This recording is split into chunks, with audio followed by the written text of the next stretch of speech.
Welcome back to Against the Grain. Today we have a very special guest. It's our first ever NRLW player. So today we have Christian Pio. Welcome, Christian. Thanks so much for coming. Thank you for having me. Christian, for anyone who doesn't know, is a prop forward for the West Tigers. I always struggle to say that. Christian, I believe, is known as the offload queen. Oh, So there's definitely a standard here that we have on the podcast. The offload queen, known for her strong defense, her ability to bend the line, of course, signature offload. And so we're so honored to have Christian here today with us. Thank you so much for agreeing to come on. Christian, firstly I have to say that you were the easiest person to book this podcast with. I know. I was like, second message you sent was like the date. You were like, yeah, let's do it. So thank you so much for being that like accommodating of our No, that's so fun. I think podcast. it's something I've been working on, is trying to cement dates with people, because I'm always just brushing things off. So, just something I'm working on too. I love it. We asked at the perfect time then. Yes, exactly. We spoke a little bit about it before, but your injury, how's that all going? It's going good. I'm definitely tracking faster than I should be, just because I'm trying to make Pack Champs, which is in end of October. So I should be out by then, but I've got the all clear from my physio and surgeon to actually push and progress from there. So yeah, it's going good so far. Sorry. Nice. Yeah, no, you're good. And so the Pacific Championships, you guys are in.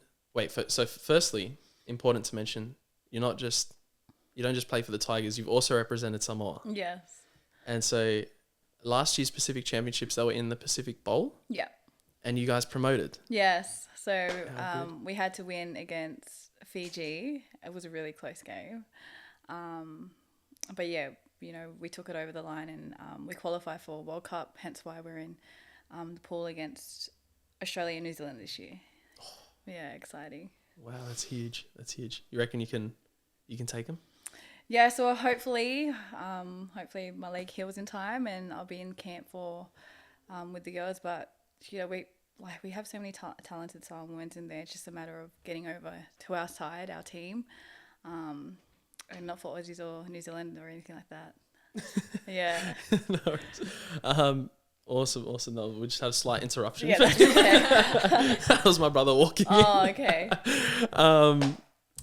Yeah, so I can't wait to watch. To be honest, like Australian and whatever, but I kind of get sick of seeing Australia win in rugby league. They don't really win in much else. But so I'm always trying to support like the underdogs. So obviously, if Lebanon's in it, I'll support Lebanon. Yeah. Lebanese background. But most of the time, like in the Pacific Championships, I've known most of the friends that I've had of Islander descent are Samoans. Yeah. So I've got an affiliation, with Samoa. So they're my go-to, and also I think PNG's on the rise. So I love watching them play. So PNG, I know in the men's side, everyone talks about PNG being like the hardest hitters and things like that. They're like it's almost like running into brick walls. Yeah. Is that how it is on the women's side as well? Or who's the toughest team you've come up against international? I think it would, sorry. I can't really say. I think they're all equally, like versing Tonga, versing PNG. They all have their different strengths, and like they kind of weigh each other out. So, I can't really say, to be honest. Ooh, politically correct answer. Yeah. No, I'm kidding. Don't want no bad side about that. Yeah. No. But in all honesty, like everyone's just so has their own strengths, and they work really well. Yeah, love it. All right, so we'll get into more of the footy later. Yeah. But we're really interested in knowing who Christian the person is. And so do you want to just tell us a little bit about who you are, your family life, upbringing, things like that? Oh yes. I hate this question because it's so open. Like, Sorry. No, it's fine. It's just I don't know. Like I blabber off a lot, but Please do. no. Yeah. So Christian Pio, born and raised in Western Sydney. I'm of Samoan descent. I have, how many siblings do I have? Sorry, I have 4 sisters and 2 brothers. Oh no, sorry, 3 sisters. I'm 4. So yeah. I'm the youngest of them all. Currently 25 years old. And yeah, what else is there to talk about? Sums it up. Raised in like the Mount Druitt. Sorry, yeah. Yeah, so sweet. born and raised in Mount Druitt. Lived in Edmonton and then moved into Old Mount Druitt, if you know. It's all basically in Mount Druitt. So yeah, just little suburbs in there. But yeah, I think my family, they weren't really, you know, it's always they come over from Samoa and they moved to New Zealand and then they came to Australia and, you know, start from the bottom up. So I'm pretty grateful that, you know, I grew up that way. Just teaches me to be humble and, you know, not take the little things for granted, and be not so materialistic as well. So yeah, I'm just grateful for my upbringing with my siblings and my parents. Yeah, I love that. That's for anyone who listens to the podcast, they'll know like I love speaking about gratitude because it's so big, but especially when you're raised in a family that, like you said, had to work from the bottom up, you learn to just be grateful for everything, like the tiniest things, because you don't have everything growing up, so it's not kind of normal to you to just have, you know, like I can fully relate to that. So it's such a huge thing. And then there's something that like you kind of want to pass down as well. Like, please God, if we have children and things like that, we're like, okay, how do you ever think like you want to try and find a balance between giving them what you didn't have, but then also kind of teaching them to work for it as well? Yeah, do you ever exactly. think of I always think that? about it. Like, I'm like, oh, my children ever grow up, you know, they're going to have a taste of what I kind of grew up with. But then you also want to give a... Yeah, that I love that. So then, like, did you ever have an idea growing up of what you wanted to do? In all honesty, no, I didn't. I've always just been go with the flow, but I think when people speak to me about, I think I'm like, I don't like to say it, but I really appreciate words of affirmation. And I feel like that's really driven me to where I am right now. Like when people speak good into my life, I'm like, okay, you know what? I'm going to dwell on that. I'm going to build on that. And I think that's why I'm pretty much where I am in my life at the moment. So yeah. That's awesome. Well, I'm glad that I think we kind of started off with affirmation because when okay, Christian but walked in, not too much words of smelled great. affirmation because then I'll get a big head. And I don't know how to take in. Like I like it, but then I'm just like, I don't know how to say thank you. Yeah. I'm just like, I'm the same. Yeah. I'm the same. I get that. Did you were you raised in the Christian faith? Yes. So Sorry. no, that's okay.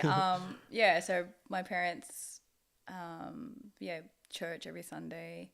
A lot of it was like we have Methodist. There's like different types of churches, like the Samoan, like we call it e whakasa, and all that stuff. But it's just, honestly, I don't know what the difference is. Like as long as, you know, Jesus is the foundation, then that's it. But a lot of it was, you know, church in Samoan language, and I'm not really too familiar with the Samoan language. I can understand a bit of it, but then it's like, I can't really understand what's for me and all that stuff. But yes, I did. Sorry, I just went, yeah. No, you're good. That's good to know. So you don't do you speak like much Samoan or? I feel like I can, but I get so embarrassed because I'm not fluent. And yeah, like my mum and dad, they were fluent Samoan, but when we moved to Australia, they just encouraged us to speak English because we're living in Australia. Whereas like all my cousins and all that stuff, they're so fluent Samoan because their parents, like, you know, encouraged them to speak Samoan. But yeah, I think that's one thing I really wish I got to really do, just learn my native tongue. And learning it now is pretty hard because I'm just like, oh, I can't. Just the pronunciations, but I feel like I can understand it a lot more than actually speak it. So yeah. Sorry, can I be annoying? Can you just move your microphone a bit No, closer? that's okay. Just turn it to... Yeah. Okay. It doesn't have to be too close. That's all cool. right. There. Sorry, thank you. Cool. Yeah, so language is obviously like it's a big part of the culture, but it's not the whole culture, right? No. So were you raised like in the Samoan culture? You know, like, do you know what I mean? I understand. Yeah. No, I don't believe we really were. Like, let's say there's funerals or weddings. There's a lot of the cultural stuff they have to do, but me and my siblings would just be sitting on the side, not knowing what to do. And even when guests come over, like, they have ways of presenting the tea, presenting dinner, announcing dinner and all that stuff. And me and my siblings would just be like one of our cousins go do it because we don't know how to do any of that. But yeah, like learning your culture goes a long way as well. But yeah.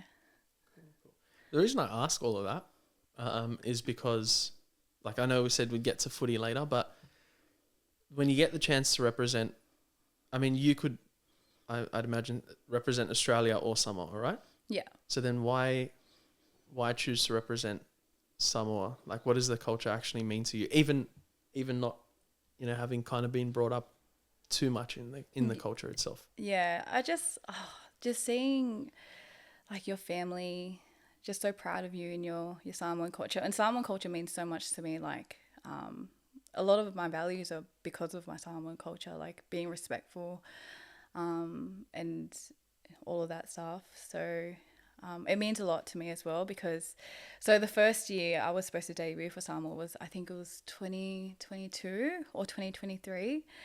I was in camp in Brisbane and all that stuff, but around that time my father was, he had a brain bleed and all that stuff. So before I left for camp, like he already had the brain bleed, but he was showing that he was okay. Like, so when I left and I was in camp, he had actually got admitted to the hospital.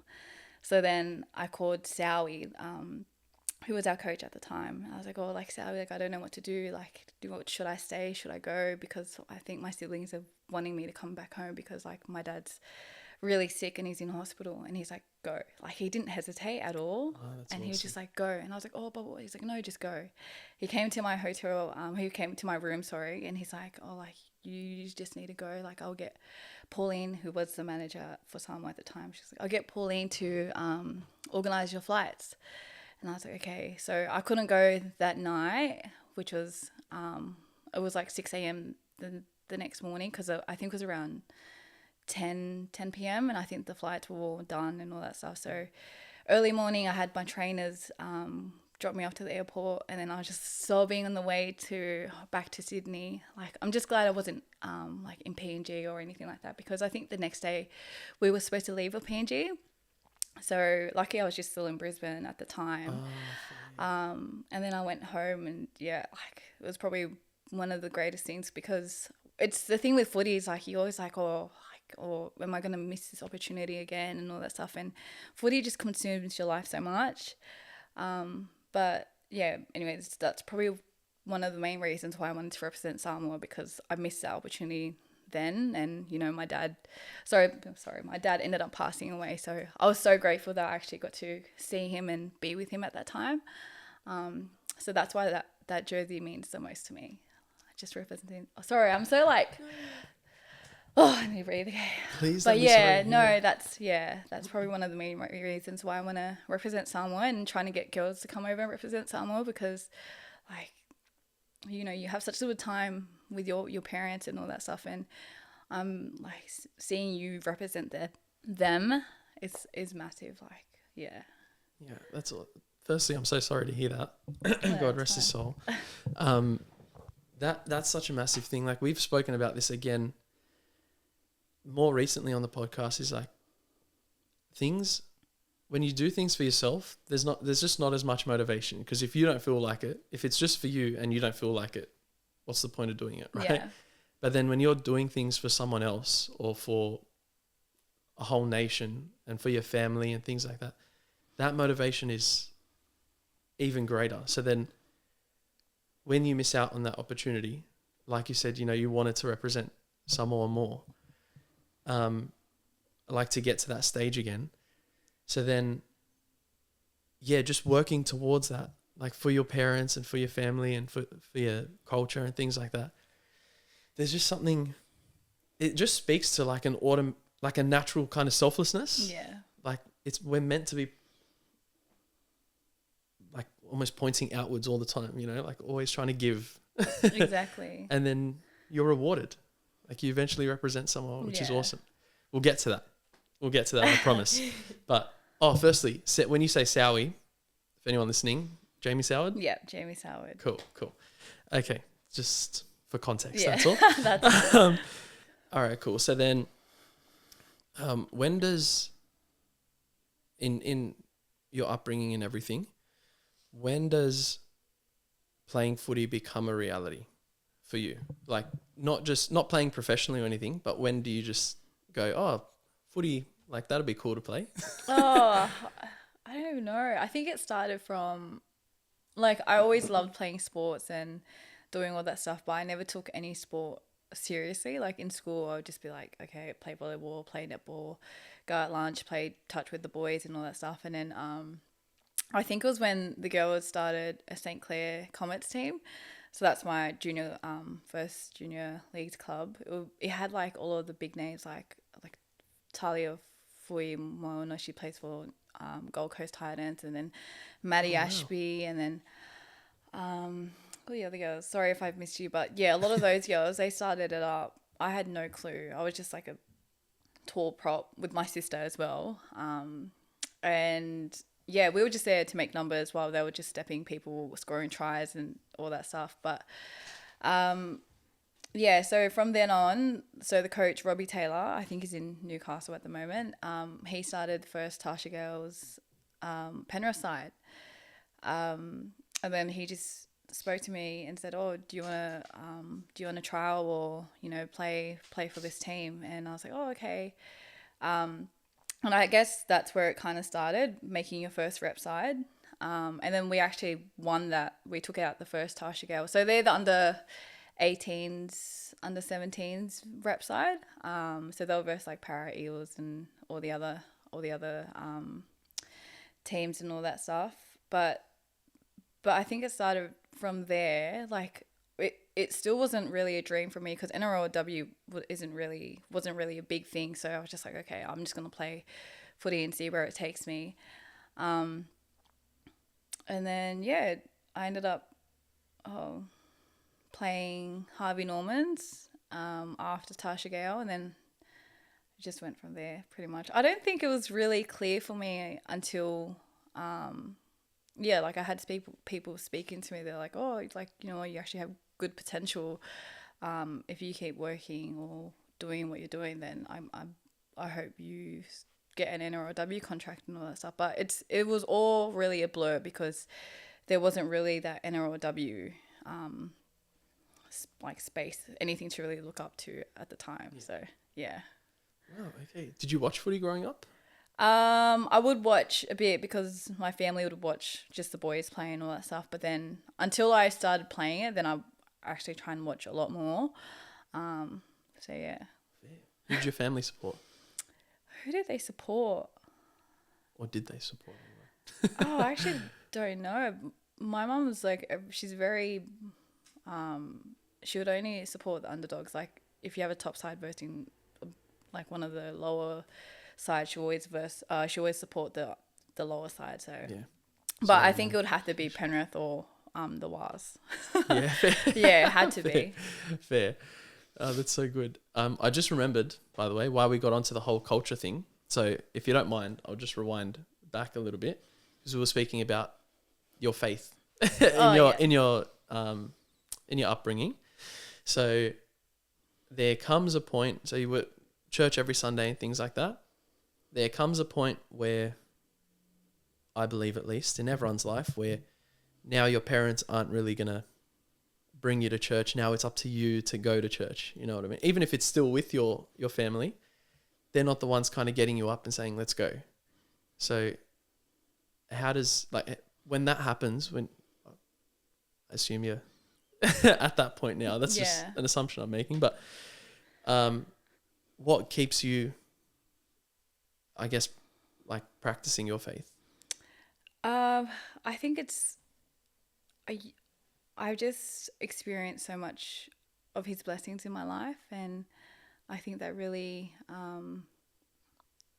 it's just like a gratitude kind of thing. Like, it's never one way. Like, he gives so much to you, but you also got to put in and give back. And just so I always get so convicted. Like, I get so much conviction from him, and that's how I know his hand is still hovering over me. And I talk about my injury because I feel like this is one of my, like, his convictions over me. Like, I'd say this year, like, ever since my father's passing, I think I kind of went away from church and all that stuff, but I would just be like, oh, like, I know he's there for me, but, like, I don't think I can go back to church. But it was just more of a physical kind of thing. Whereas, like,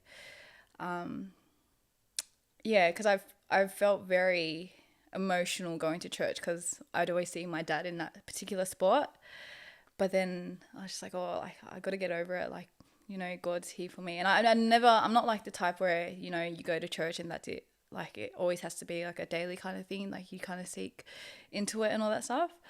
But yeah, I think this year I had really fallen off in my faith and my walk with Christ, and yeah, like, this injury was definitely one of my convictions because I put footy as my number one priority, and I was like, oh, like, as soon as I got injured, I was like, okay, I know you're just bringing me back, and I got to get my priorities right, and thank you. Like, I just felt relief. It's so weird when you get injured, like, you feel like very sad and all that stuff, but I just felt this whole, like, sense of relief in my body. I'm like, okay, like, this is it. This is the reason why. Because like, the moment you start prioritizing someone else over God, then I know he can humble you and bring you back down to putting him first. So yeah, I'm so grateful for where he's taken me in my career, and like, I just know that this is the reason why. Yeah. 100%. Isn't that crazy? Like, I think some people, like, who aren't Christians would listen to Christians talk and go, like, you guys are crazy. Yeah, exactly. Because we're like things like that. Like, your injury was a blessing for you. It's like, are you? I know. Are you like, crazy? How is that? Yeah. Like, is she mentally okay? Yeah. I know. That's right, but it's so true. Like, that, it gives us so much purpose. Is that we can't escape suffering, right? Like, even if you can try for as long as you want, it'll always find you. So then, like, as Christians, we're like, okay, we can find meaning in the suffering. It doesn't just have to be something that's just pure bad, evil, whatever, like all of this stuff. It's like, no, there's good to come out of it. And have you heard the story? Have you heard Inky Johnson speak? He's like an NFL player. Oh, sorry. No, not an NFL player. He was an American football player. Yeah. So this guy, he goes around now and does, like, talks and stuff like that at events. And he was basically, like, I think a college football player, American football player, and he had just signed a contract in the NFL. And so he just needed to play 10 more football games, and he was an NFL player. Yeah. So he's finishing off his season, and then in one of those last 10 games, he, like, goes into a tackle that is, like, so routine for him, and something happens, and he just, like, can't move, basically. And anyway, I don't know exactly what the injury is, but his, like, arm is basically, like, paralyzed. I think it's, like, paralyzed or something. Anyway, and so he can't play football anymore. Yeah. And in that moment, he had a similar realization to what you kind of said, is like, I made football everything. Like, I made this my life. Yeah. And he realized, like, clearly it can be taken away in a matter of seconds. And so he also then turned to God, and he was like, okay, like, I really reduced you to almost like to very little in my life because football was basically his God. And they're just reminders like, hey, this is finite. This is going to end eventually. Yeah. So remember me who won't end. Yeah, who's exactly. here forever. Yeah. You know, so it's just a beautiful thing. It's like in those moments, they're just always good reminders that like he's there. Exactly. You know? And if you don't mind me kind of getting into it, you mentioned the loss of your dad a couple of times. Again, I can relate. So my dad passed away when I was 16. Oh. And I'm also 25, by the way. So Okay. I know I look probably like 30. No, I never assume because most people do it to me. I'll get so offended by you. No, you look young. You look young. Thank you. But yeah, I get that. So then you can go you can almost go either way. It's like in that moment you can really go, all right, God, like this is your will. I get it. Help me kind of see it, or at least get through this tough time. Or you can go to the like part of almost questioning, like why'd you do that? Why'd you let that happen? Yeah. Whatever. So do you mind, like, please let me know if this isn't something you want to go into. No, it's fine. But where was your mindset at that point with God? Like, was it more of the questioning? Was it, okay, help me get through it? Was it a mix? It was a bit of mix. A lot of it was just a lot of regret on my end. Like I didn't blame God or anything like that. I never felt any kind of anger towards him, but it was just like taking things for granted. Like my dad, just I wish I could have done so much more with him and all that stuff. And I don't think I ever kind of turned, but it was just it was hard to deal with. But I don't know the verse, but it's the verse that goes, what is it? It's along the lines of, I don't know. Oh, what's I'm no Bible scholar either, so yeah, you're okay, please don't judge me on my Bible because I'm horrible. It was what was it? It's something along the lines of like he won't put you through, he won't put you through anything that you can't overcome. It's something along the yeah. along I know the what lines you're of talking that. about, But that's probably the verse I live by all the time because it's just like whatever you're going through, he will give you enough strength to get through it. So everything he throws at me, my father's passing, it was just a matter of him not being there. Because he had such a massive presence in my life, and a lot of time I did take it for granted. Like those phone calls you get from him, like wherever I am, I'm just like, oh no, like he's gonna annoy me. Like he's asking where I am, he's gonna ask for all this stuff, and just little things like that, pretty much. Yeah, that's. I think you've touched on like something so important, which is just relationships. Because at the end of our life, I remember hearing this. And then I remember experiencing it with my dad. Yeah. Was, like at the end of your life, all you really care about are your relationships, and it's like your relationship with God and with your family, and then with everyone else that really matters to you. And so, for my dad, for example, it was pretty clear. Like he was worried about his relationship with God, but then the only people he really cared about having around him at that time were his family, but especially my mum. Like he was really comfortable knowing that my mum was with him, right? So for him, at that moment, that's what he really cared about. Then for us, I felt the same way. I was like, I can't believe I did this and this, and I spoke to my dad this way this one time. Like, it's these little moments that just come, these memories that come back like flooding to you, where you go, I could have done this better. I could have done that better. But then it really helps if you let it. It really helps in your relationships from that point, because you're like, okay, I don't want to waste, this time with this person. And so now, for example, with my mum, like, I'm no perfect son, right? Same, Dora, I'm no. yeah, it's really, really hard for kids, you know, like to to be good children, you know. And sometimes we feel like our parents can really make it difficult. Yeah. But like now I'm like, okay, even if I do something that I know, Sarah, sorry, do you mind just plugging the charger into there? Because that'll turn off. 70%. Sweet. That's all right. Sorry, because I don't want that to turn off. Yeah, I just thought of it when I... No, it's okay. Sorry. Thank you. What was I saying? Oh, yeah.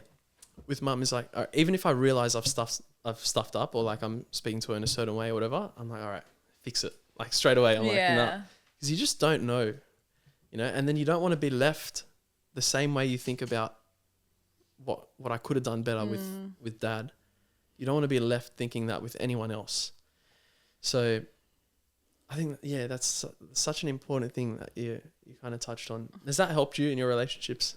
Yes, it has. Yeah. It's always been like my siblings and my dad. But then I just find myself struggling with my mum. Like, I love her so much. Like, I'm not, okay, I don't know what I'm saying, but like I don't think I had the kind of bond with my dad than I did with my mum. But it's not like her fault. It's more my side. I don't know why, but I think now I've grown so much with my mum, our relationship and all that stuff. So yeah, a little positive from that. Yeah, for sure. Just, yeah, be grateful and mindful and of who's around you and who you got left in your family. So yeah, I love it. Kind of sounds like I have an idea of what the answer is here, but I could be wrong. Who would you say had the biggest influence on your life as a child? It would be my dad, but then also all of my sisters. Like, I have that language barrier with my parent and all that stuff. They can speak English well, but then it's just they don't understand the like the modern lifestyle and all that stuff and what's happening, especially moving from Samoa to Australia. Whereas my siblings, my older siblings, had that kind of idea of the lifestyle here and all that stuff. So they definitely, she definitely, so Lani, she's the eldest sibling. She definitely played that second mum for me. I don't think I've ever actually really spoken about her much, but she's encouraged me in so many ways, and I'm just so grateful for her as well. And I think she's the one that's truly kept me humbled, especially and the one just older than me, Lydia. Like, she's just my best friend, and I don't have a lot of friends because I'm just like, oh, she's enough. She's enough. Like, I don't need to go look out anywhere else. Like, she's pretty much all my friends in one person. So yeah, I love it. Friends come and go, but family's always, they're stuck, whether they like it or not. They're there. I know. I'm like, you're gonna have to be friends with me. Sorry. Yeah, that's it. Well, I mean, a shout out to your sisters who clearly have had an impact. But since you mentioned that you haven't really spoken that much about your eldest sister, Lani. Yeah. Is that right? Yeah. What, like, is she someone that you looked up to and went, I want to be like you? Or is it more so she was helping you be you? Yeah, she's very selfless. Like, she was just helping me build on my strengths and everything. She always spoke into my life and encouraged me to be the best person I can be. But then, you know, obviously when I'm being like a little crap, she'll be like, okay, you need to chill. Like, she'll put me in my place. I think when she gets angry, like, she's scary when she gets angry. Like, no one, it's just her against everyone. I'm like, okay, like, you're so right. I'll just start behaving. Sorry. Like, but yeah, like, it's good because she can speak full English and I can understand everything she's saying. But then when my parents are like speaking to me in Samoan, I'm like, oh yeah, it's not as fierce. Yeah. But yeah, she's played a massive part, and I don't think I tell her enough. Exactly. So if she does see this, then I thank you and I really appreciate you. Love it. Now I've got like probably a tougher question. If I was to be asked this, to be honest, I wouldn't know what to say. So, if you just wanted like anyone listening to know something about you, the person, right? Like who you are, because all most people will basically see is Christian, the footy player, you know, on the footy field, maybe doing a few interviews and stuff. But if you wanted someone to just know this, like what you're like as a person, what would that thing be? This is a hard question. I know. I'm sorry. I know. I don't know. I actually don't know. I'm sorry. No, don't stress. I told you I wouldn't even know. How to What answer would that. you say? I don't know. You're just like, I don't know. I mean, for me, I would like to think that I'm a mostly like joyful person. And like I laugh at anything. I have the worst sense of humor to some. I think it's the best sense of humor because I just I laugh at everything. I mean that would be one thing that I think I would like people to know, is that you can literally say anything and I'll laugh. You know, I'm chill. Why do you think of it?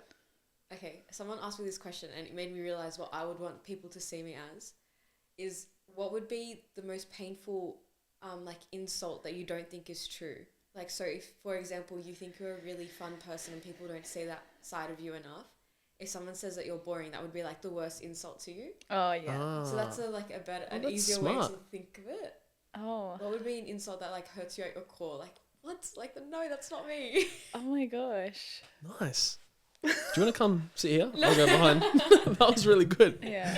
No, I think people do think I'm really chill, but a lot of it is just me not really opening up to a lot of those people because, okay, I have trust issues. But it's only because, like, younger, I had friends and all that stuff, and a lot of my heartbreaks were through friends, but not boyfriends, thank goodness.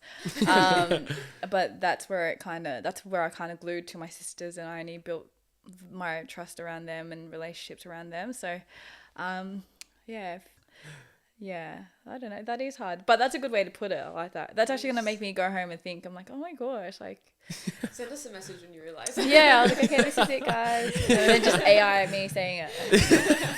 So, That's the way. yeah. No, cool. Because that is a tough one. But I thought, yeah, maybe there's something that you're like, I always get told this, and yeah, that's a great way to put it. It's like, no, I'm not that. Yeah, that's fair. Worst sense of humor would be mine. You have the worst sense of humor. No, it's the best sense of humor. Yeah. Because I laugh at everything. I'd rather that than someone that's not. But do you like nervous laugh? I always nervous laugh. Like I'm up somewhere, I'm like, but it's like it's like a sad situation.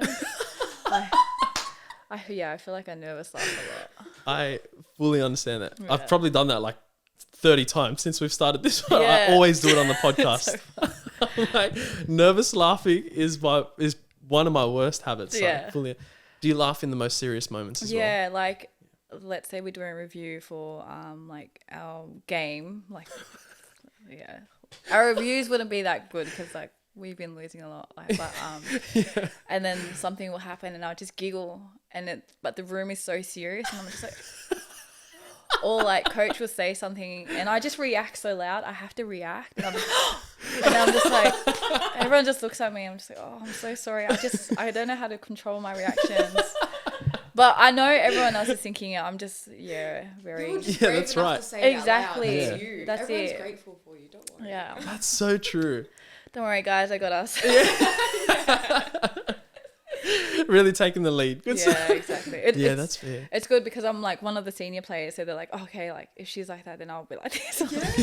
Yeah, it's just like say what you want. That's how it is. Yeah. And then if coach gets angry, just blame it on me. But yeah. I love it. All right. Getting into footy then. So,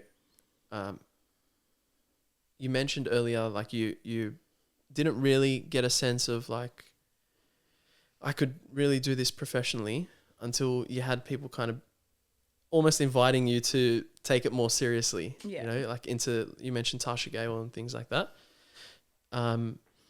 What was that moment then? Even if it was someone kind of telling you like, hey, come try out here or whatever it is. What's that moment where you go, all right, this is serious. Like I could be, because NRLW started 20.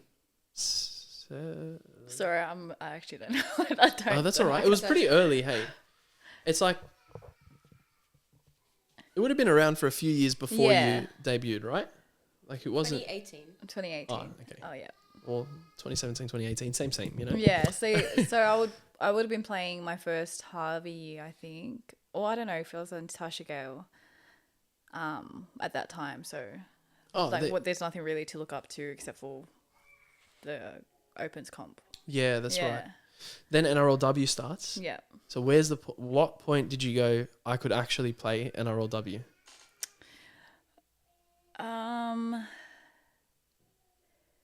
I think maybe 2019. It was like it wasn't really a push for me to hit that space. It was just more so I got to work hard and then see where it takes me. A lot of that was like my mentality is work hard and then like you sow what you reap kind of thing. Was you reap what you sow? Which reap one? what you sow. Okay, you reap what you sow. You didn't have to nod your head. Like yes, that makes sense. I get what you're saying. It's so fine. I get what you're saying. If I'm wrong, just say no. Reap what you sow. I was like, you're too nice. The nod is I get it. You know. I was like, oh. I knew. I was like, oh wait. I was like, oh.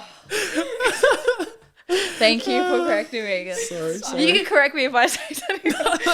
Nah, it's fine. But yeah, like you reap what you sow, and then the rewards will come.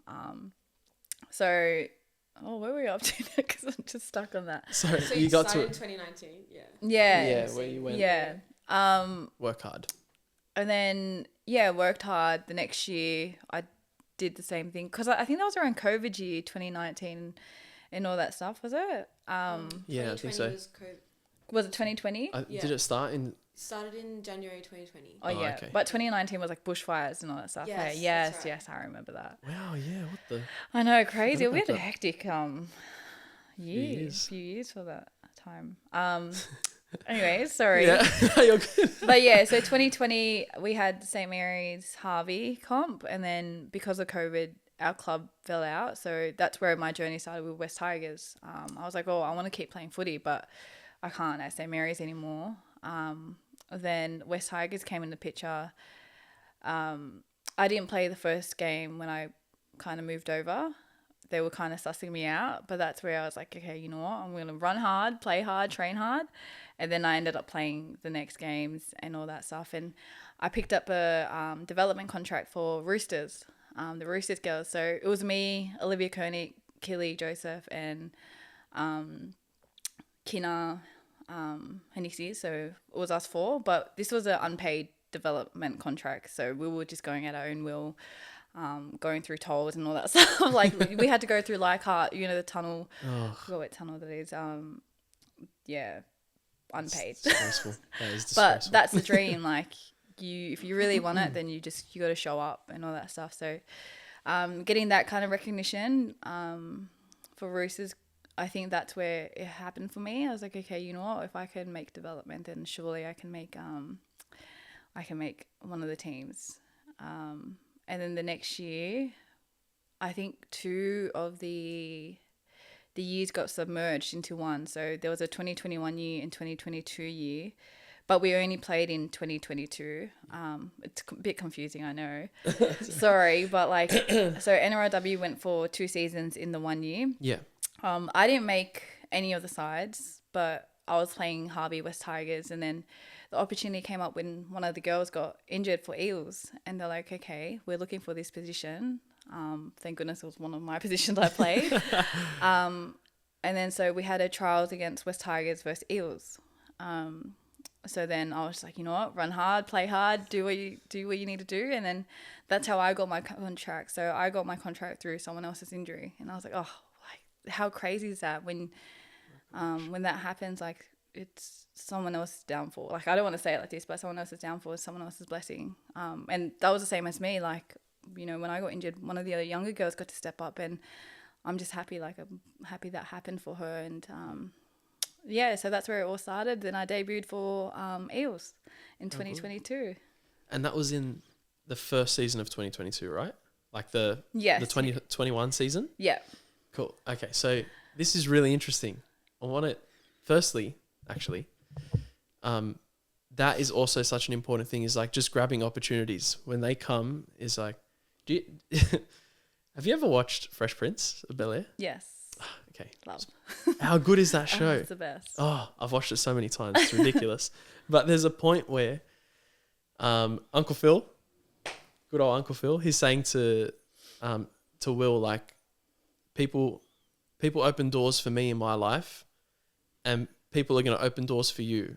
And it doesn't make you, well, he's speaking to Will, so he says, it doesn't make you any less of a man, but doesn't make you any less of a person to walk through those doors that are open for you. And that's an opportunity. If you don't actually take that with both hands, then you're probably not, here today, like playing for the Tigers, representing someone, things like that. At least not in the same way. You don't have the journey that you've had, at the very least, right? Yeah. But that first season, so you play with the Ills, and I'm pretty sure it's that one you make the grand final, right? It's not the second. It's the second season. Oh, is it? Yeah. So the 2021 we didn't make grand finals, but the second okay, I season, got it it's wrong. just such a funny, the story, the whole thing. Yes. Yeah. Oh, well, that's the one I want to speak. I was going to speak into, but I thought that was your first season. So I'll delay that a little bit, because it is a funny, like, I was like, how did that happen? Yeah, exactly. But no disrespect, by the way, to the Ills team at the time. Don't worry, we're all thinking, even like my family, they're like, how the heck did you guys make finals? Yeah. How good. All right, but we'll get first season first. So how do you find out firstly you're making your debut for the Ills, and how does it feel? So it was actually at training. So the first, I came in late, so I missed the whole preseason, but I was doing preseason with West Tigers and all that stuff. And then I missed the first game. But then after the first game, I was just like, am I going to play next week? If not, can I just play Harvey so that I can get some games in? I was just too eager and all that stuff. And he goes, maybe just hold off because, you never know, you might debut. And I was like, oh, okay, sweet. And then at the training the next day, he's like, I got announced that I was debuting that week, and hearing that was crazy. Like a lot of the debuts now, it's family presenting to their to everyone, but because it was just so sudden, like I had Tiana Penatani present to me. Like, I'm not putting it down on her, but it's like amazing having Tiana present to me as well. And I don't know where that was going, but yeah, it was really like, it was amazing for me. So good. I don't think it really hit me until I actually hit the field though. That's huge. Did you get to call your family and tell them No, I didn't. I actually don't think I did. Like, it was just the debut jersey. Like, we got our video, and then I had to train, and then then I told my family that I was debuting that week. So, and they were so close to not coming. What? I know, they were so close to not coming because it was in, where was it? It was in Wollongong, and it was raining, it was stormy, like it was like really bad. And I was like, you know what, I understand if you don't come, because like it was the worst weather you could ever have. Damn. But they came.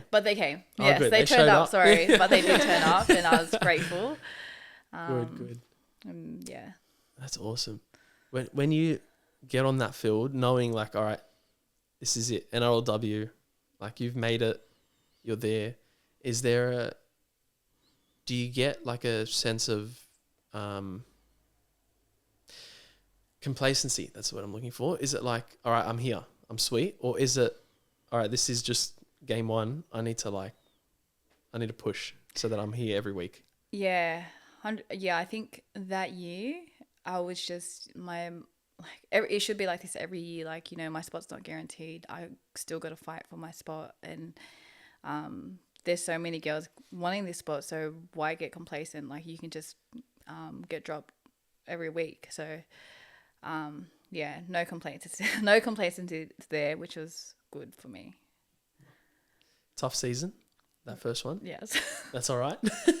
Because then we get to the second season, which I've been so keen to talk about. Because so at the time there are 6 teams, 5 rounds, 9 rounds, It would No, be 5 5 rounds. I 5 think. rounds. Who do we I think have? at that time. I think I've got the page up. Yeah, Let me see, let me see. sorry. Sorry, I'll bring it up. Yeah. I think it would be 5 rounds. We versed each other once. Yeah. Yeah. Yeah, okay, cool. So we've got 5 rounds. Yeah. You guys won 1 game One. in the regular season, and I've got it here. So it's the last round. All right, here we go. Last round, you beat the Broncos 28-16. Do you have like a vivid memory of this, or do you remember it well? I actually don't remember. That's crazy. Okay. Well, here's your hopefully reminder. it's not like head knock or anything. That's the reason why. But yeah. I really hope so. Did we beat the Broncos? I thought we beat Roosters. No, that was the semi. Oh. Yeah. So, let me remind you of the season, right? Yes. So, round 1, you lose to the Roosters 38-16. Okay. Then you actually had a really good season. Like, I mean, you lost the next 3, but by 16-10 to Dragons, 18-16 to Knights, and then 18-16 again to the Titans. Oh, wow. So that would have hurt, right? Yeah. Close losses. Then you come up against the Broncos, who I'm pretty sure have always been a great team. So you guys just turned up, won 28-16. But then, so coming 4th on the ladder, Yeah. you need to verse first place, who are the undefeated Sydney Roosters, Yeah. who beat you 38-16. Was that the score that I gave? 38-16 in round 1. What? I mean, I don't know if you kind of have a memory, but did you guys go into that game just going, nothing to lose? Or did you go in going, nah, we can do this? Do you remember? We didn't think, we weren't thinking anything of it. Like we had that mentality to just get one over them, but we didn't realize what came with it. Like we didn't realize that we would have made grand finals or anything like that. It was just you know what, like we thought we weren't placing. So, well, I thought, I don't know about the other girls, but I was like, oh, you know what, we're not placing. So why not just try and get a loss, like give these girls everything that we got and all that stuff. So, a lot of us were just, you know what, let's just play footy and let them know that we're here and we'll try and drag you guys down with us. And, then that happened and we're like, what the hell? How did this happen? Like all we see is like Eels, or that year at the Eels, like obviously like they've had it tough as well. And the boys making it to grand finals, like I've never seen that praise so much from any club, to be honest. It was crazy. It was insane. So Eels make that year, they make the grand final against the Panthers, the boys. And then, this is insane because it wasn't just that you guys really I mean, you would have to win the game, but as in it wasn't a close game where you were really fighting for those the 2 points and things like that. Like you belted the Roosters. What was the score? So it was, I don't know if the scoreline really shows it, but it does.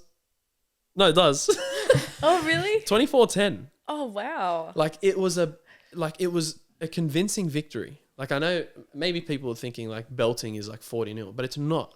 14 points is huge. That's especially against the undefeated Roosters girls. And it was a showing, turned up. So I just thought that was that was crazy. What was it like in the sheds after? Oh, I think everyone was quiet. Everyone was just so shook. We knew we deserved it, but then we knew we didn't really deserve to be in the grand finals because of our season. We're just okay, how the heck did this happen? But you know what? We took it. We're like, oh, you know what? We're here. This is us. We're gonna, obviously, yeah.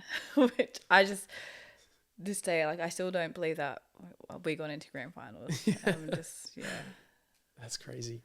How now the game is obviously bigger now, right? But what was grand final experience like? That whole week leading up to the grand final, how were the nerves?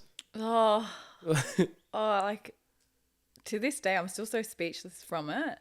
But a lot of the support behind, I only remember the support of the fans and the club itself.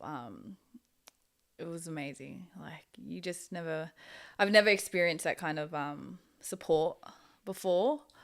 Well, before then, sorry. Like, I'm not saying I don't receive that support now, but yeah, it was actually really good. And just being with those girls and yeah, a lot happened behind scenes with that crew, but at the end of the day, we kind of just held together and yeah, stuck through it. Love it. How good. Grand final, not as lucky. No. Actually, it wasn't luck. Sorry, so I shouldn't say not as lucky. Not lucky. No, unlucky. I'd say lucky. It's fine. It's so fine. No. So you end up, you don't get that win. So you lose, like, all right, 32-12 to the Knights. Knights were top notch. Yeah, they were a good side. So it was surprising that they weren't the undefeated team, to be fair. So, like, it's not, yeah. I mean, I wouldn't have been that disappointed if that was me. I would have taken that completely. So, yeah, grand final loss, you know what? Who cares? Because you got plenty more left in the tank. You'll get to a grand final, I'm sure, at some stage. But then what's the move like? So you go, after that, you go from the Eels to like back to the Tigers, I guess. Yeah. Was that kind of an easy move for you? Was it a tough decision because you've obviously really enjoyed your time at the Eels? Yeah. So do Tigers come knocking and going like, hey, come, or is that you going, I'd like to go back? It was a bit of both, but it wasn't really the easiest choice. Like, I wasn't really cemented on going straight to West Tigers just because, you know, Eels did give me the opportunity and, like, you want to kind of give back. But then I think West Tigers was the kind of culture I wanted to be around, the women's and all that stuff. So, yeah, and I think I spoke to my family about it and they were all like in the clears with me going to West Tigers, just because we did have a big year with Harvey Norman. That's where we won the Harvey Norman Cup with West Tigers, and we had like Jess Burgess, Kezzy was obviously in the team, and all of those girls, Taylor Preston. But yeah, just that culture we built there, like, it was something I really valued in the West Tigers club around the women's space, and yeah, it was kind of. Yeah. Yeah, fair. It's just right. Yeah, it's just right for me. Yeah, fair. It was great clarification that it was the women's. Yeah, I know. Sorry, the women's side of the Tigers that you need. I have to try not to bag out these guys or anything. Or no. The club. Doesn't matter, you know. Now I have a little bit of a public confession to make. So I'm a Bulldog supporter, right? Yeah. Now. So the whole Bankstown, Leb stereotype, it all really holds up, right? So, Bulldog supporter. But I know the Bulldogs have a women's team. And, like, obviously I have, like, I'm going to support the Bulldogs or whatever. But, to be honest, I really got into the women's, like, to the NRLW last year. So, I was doing, like, a bit of work with, like, VI people. They're, like, the... they usher you to your seats and all that stuff at the stadiums, and at the time where I was living was closest to Campbelltown Stadium, so that was where I would go to work. Like, they were the shifts I would pick all the time. Yeah, and so I was doing a lot of the NRLW Tigers games. Then I got to meet like some of the players' families and things like that, and like as they were coming in to like the section where I was, I like just have a chat with them and stuff like that, and. I got to meet some of their families, so then I was like, I really like the Tigers. And so, to be honest, like, if I'm just sorry to any Bulldogs fans who would get upset at it, but get over it. Honestly, in the NRLW, I'm a Tigers supporter. Oh, thank you. I love it. I love it. Like I'm always so I follow. Like I've been following for the past 2 years now. Yeah. The Tigers in the NRLW. Tough. It is. I know, that's so fun. But it's just been great to see, like, at least from the outside, something building, because you never know when you see like a team who's not going the best and things like that. I'm so sorry. It's so fine. blunt, but like, yeah, we're not gonna lie about how we're going. And all yeah. that stuff, yeah. Cool, sweet. Yeah. Thank you for being so chill. I feel I'm getting like flashbacks of when Adam Dewey was on the podcast. Oh yeah. We had Adam Dewey on, and I was doing ladder predictions, and I was like, I'm really sorry. It was like a wholesale. I was going 4 teams at a time, like over the weeks, and then we got Adam Dewey on, who was meant to be on earlier, so he wasn't meant to hear this. Oh. But then I was like, I've got Tigers coming in last. This was last year. It was last year. I was like, I'm so sorry, man. Anyway, terrible flashback. So I'm sorry. No, but it's so fine. when you see a team like, obviously not going the best, no stranger to it, Bulldog supporter, you kind of like, you're like, okay, a player's not happy, things not going right, whatever. Is the coach not the greatest? Blah, blah, blah. You have all these things. But then I've heard the Tigers women's players talking about like there's something building, right? And it sounds like it's been kind of the results this season haven't been the way you thought they would be. Yeah. But that attitude is just awesome to hear, because you want to know about. It's annoying hearing, we're rebuilding or whatever. Like, it's like, okay, build, but at the same time, go for the win. Like, you know what I mean? So for the longest time we heard that at the Bulldogs, we're still rebuilding. And I used to get so annoyed. Yeah. Because I was like, just stop giving your players excuses. Like with, it's all right, it's a rebuild. It's like, no, win now. Anyway, that's just a fan talking from the outside. I could be so wrong in saying that. No, that's okay. But there seems to be something building at the Tigers now. Yes. Do you feel like? Yes. Do you feel that? Yes, I do feel it. It's just, there's, like I said, a lot going behind the scenes. And a lot of it is just like for me, I just think it's a lot of self-belief that we really need to lock in. All right, guys, does your foot roll in like mine, or maybe even roll out? Or do you just need general treatment for nail and skincare? For any problems with my feet, I go to MJ Podiatry. They're a mobile home visit network servicing all of Sydney, offering expert podiatry care for general treatments, sports injuries, custom orthotics, ingrown nails and footwear advice, and offer NDIS and home care packaging. Visit mjpodiatry.com.au, call 0412 389 278, or email info@mjpodiatry.com.au to book your appointment today. Use code ATG10 for 10% off your treatment. We're not going to lie about how we're doing. Like, we know what we need to work on. It's just a matter of doing it for us. Like, that's pretty much our talk. Like, we need to fix these things and all that stuff. There's no masking or anything like that. And it's just, but we're so positive, and we are all about rebuilding. Not rebuilding, just building, actually moving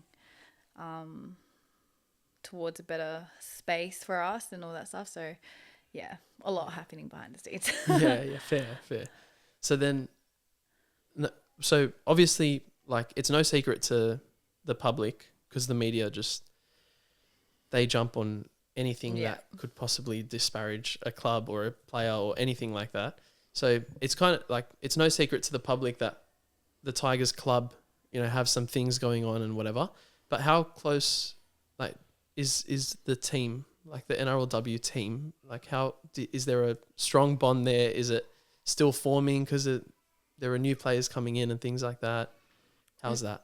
I think there is definitely a strong bond. Like, we do have a lot of new players, but the kind of girls, like the kind of culture we've created around the girls' space is that we're just so open, and so inviting for new girls, because that's a game. Like, you're always going to have new people come in, and injuries is part of the sport. Like, we know that, you know, injuries happen, new people are going to come in. So if you create that kind of environment for the girls, then it's just so easy to learn and work with different players. So I'm just grateful that, you know, with the bunch of girls we've recruited at West Tigers NRLW, that they're such great people.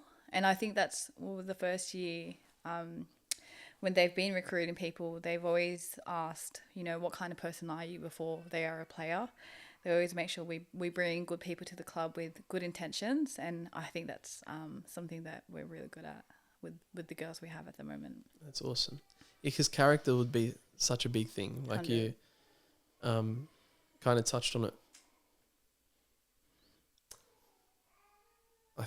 No, that's probably not on the not podcast that you touched on it. But anyway, it's like the character is what makes a great player, right? It's like, if you're not going to work for it, if you come in just thinking, or like almost from like a privileged position of just thinking like, you know, everything's going to work out for you, eventually, at least if not immediately, things will go downhill.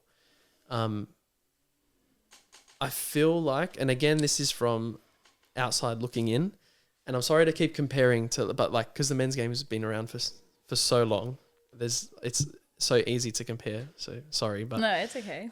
I feel like the Panthers kind of have gone through that now in the men's side, where like players come in expecting to just win.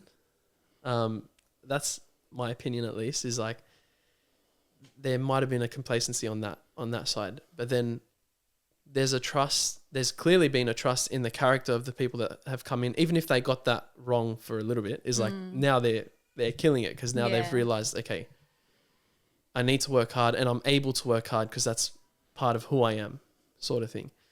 So at the Tigers then now, like you said, there's great character, which is such an important thing.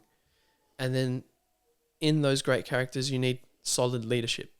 So obviously, Kezi Apps, Sarah Tongatuki, I hope I'm saying that right. Yeah. Cool. They're solid leaders. But then, you mentioned it earlier, you're part of the leadership group as well. So do you think that's more of a natural sort of thing in you, or was it something that you had to develop, or was it kind of just thrown on you because at the Tigers now you're one of the senior players, like you've got to take leadership? How does that work? I actually don't know how to say this, but like a lot of the time it's just like, I'm not much of a speaker to the girls, but a lot of it is through my actions. And I think that's where they see my leadership, is when, you know, like I'm so strong on working hard, and then you get the traits after and all that stuff. So that's where a lot of my leadership is, just, you know, trying to work hard and work for others and all that stuff. But yeah. Oh, I love that. That's awesome. No, that's so good.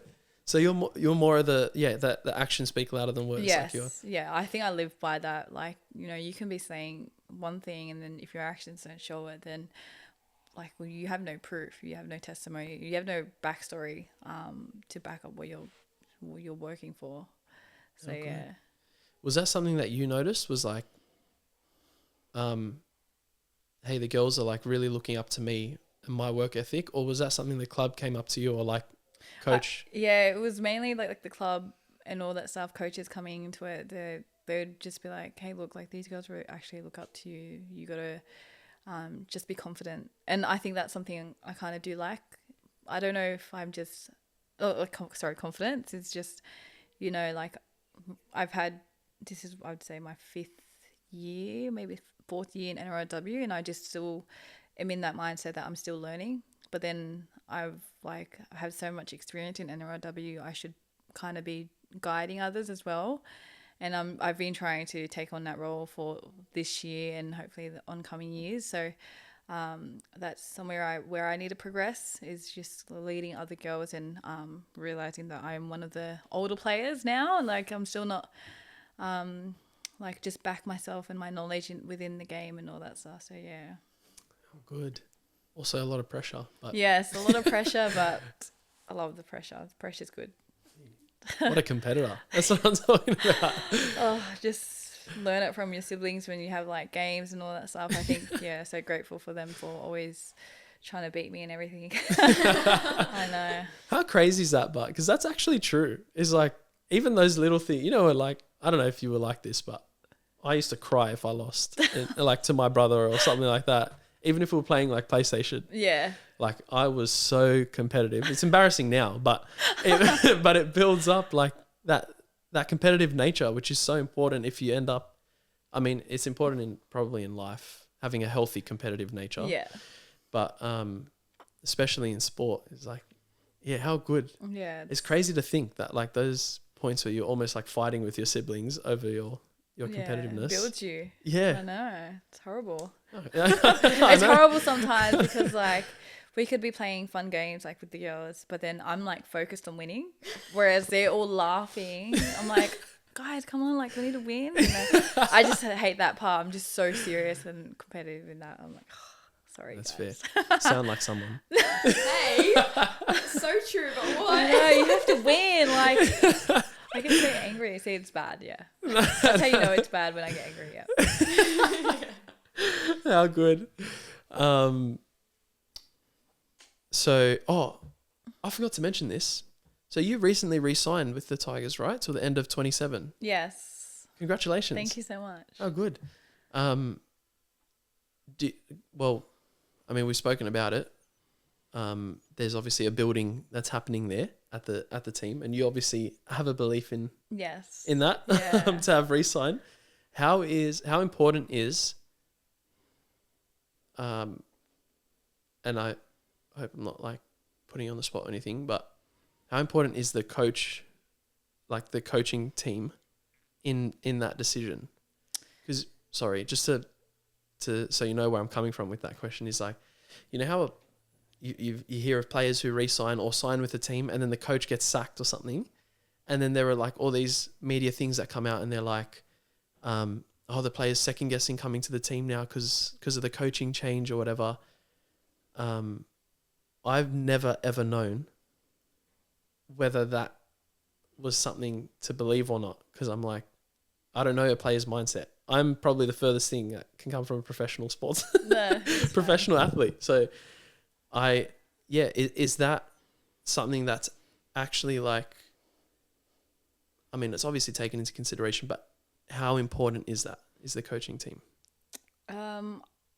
I'd say it is pretty important, but when you set like a foundation amongst the girls, and I think it does obviously play a huge part of the building of the team and the club, the club itself. But I think, you know, like we've re-signed Kezi, we've re-signed Salah, and then hopefully a lot of some of the other girls we re-sign.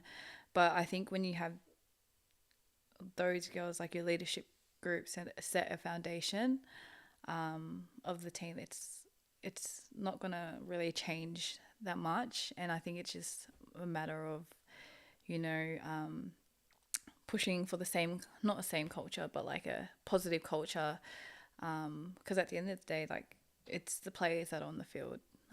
You're just being guided by your coaches, and, you know, you have their knowledge given to you, but it's really up to us to make the changes. And so it does kind of, I'd say it's a bit of like half. I'd say, yeah. That's a realistic approach. Is like, sorry, I'm just gonna be blunt again, but like, coaches can get sacked at kind of any point, or they can leave, or they can like, coaches can change. So there's a real realistic approach about your answer. That was like, there's a real foundation in the team itself, because that, you're right, that is so important, because like I said, the coaches can come and go. You can have a different coach in a week or two. The real thing is really on the players. That's great answer. Yeah. Thanks. That's okay. That helps because I've always wondered that. I'm like, does it really matter that much? Like, obviously, you want to play under a certain coach or Yeah. whatever. But yeah, I'm like, don't you just want to come to the team? Like, Yeah, I know. sort of thing. Does anyone? Are you like comfortable in? Sorry, kind of taking it back to the faith aspect now. But in your team, like, are you able to just be yourself, like be your Christian self. Yeah, your Christian self. Yeah. See, yeah, I think that's something I do really struggle with because, around footy culture, it's very, I don't think, it doesn't really fall in line with the Christian way and all that stuff. But I'm glad that there are, like, majority of the girls, they all have, faith and all that stuff. So, and I'm grateful that my well-being, her name's Emma, she's created that space for us, and even the boys as well. Like, we have this faith group. It's not really, it hasn't been cemented, but we've been trying to have like fellowships at the club, like maybe once a week.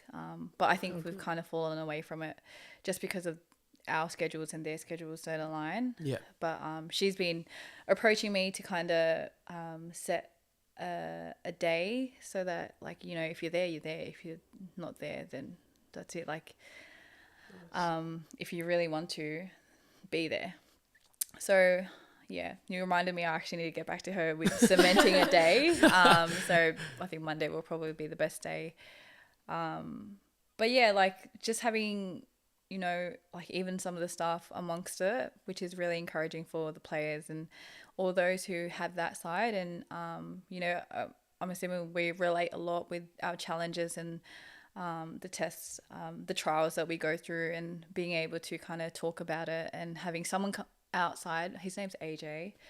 I forgot what church he goes to, but he comes out and he speaks and he shares his testimonies and encourages, and all of it comes from the Bible too. Like, he's not just some guy wanting to get the intel on West Tigers or anything like that. Yeah. But just them creating that space, and like, I love it because that's how West Tigers kind of going to a different direction.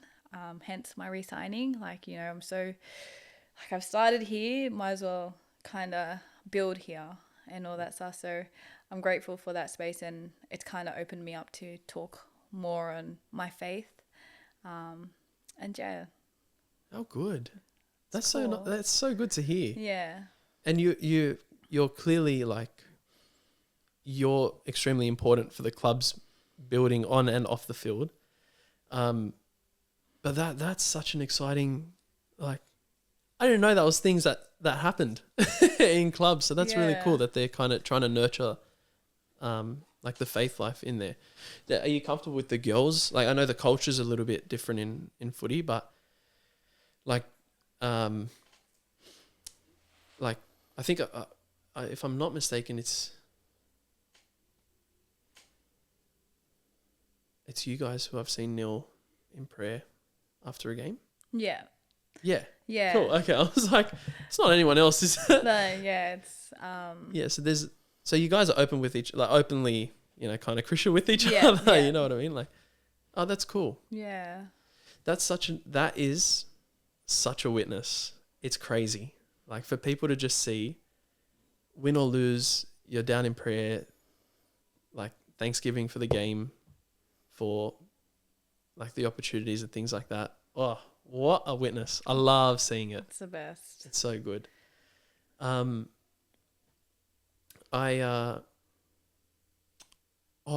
the way, sorry, I forgot to ask. Do you need to be somewhere at a certain time? I have time. I think, I don't know. And it's fine. I'm not keeping you all day. No, Like, it's okay. I was like, wait, how are you keeping me for? No. I just say. No, I don't really, yeah. I have training time, but it's like not till like 2 or 3. Damn. Okay. Yeah. Well, I don't want to keep you, like, to the last minute. No, it's okay. Are you sure? Yeah, I'm fine. All right. I won't, like, I'm not keeping you all day or anything, but That's just so I know, because I've got a few different things I want to know how quickly to get through, basically. but we'll kind of get into, if that's the case, we'll kind of get into like just the game itself and NRLW and things like that. So it's obviously, like I mentioned earlier, gotten so much bigger, and it will continue to grow. How have you found like the growth in, and I know that's kind of a general question, but like, are you kind of seeing that it's really building, it's gaining momentum and traction and things like that? Is that what you're seeing, or is it different from the inside? You're like, who cares? I'm just there to play. No, yeah, I can definitely see it's building. And I just don't want it to build too fast because like it's fairly new. And we still want to build the girls into the game a bit. Just like the quality of the game, we don't want it to go down. And a lot of it is just, but yeah, like it's getting faster. Like a lot of the outside backs, like they're turning into middles, and like, you know, our sizes are going down. Like you have to be fit to be playing this game that we're producing at the moment. But I love it. The growth is being great, and there's a lot of growth in the outside as well. Oh, good. You kind of touched on another question that I had, which is great because it's just a smooth transition. Yeah. You know, into, so not growing the game too fast, that I think is like such an important thing to talk about, because, you know, the teams have been growing, which is great, but again, just my opinion, but like there's a point where that probably needs to like hold where it's at, so that you can really build teams themselves, like so that there's a bit more like kind of competition and things like that once they're built properly, or like they've got into a certain level, which they can't get to if they keep adding teams in and things like that. Exactly. But then also you want, like, this is still fresh NRLW, so now there are younger girls who are looking at NRLW as their goal, but they're still at an age they can't play at, right? So there needs to be like it needs to kind of slow down at least at that level, so that we're kind of waiting for the girls who now have something to look forward to actually work to get there, and then, you know, I don't know, I guess kind of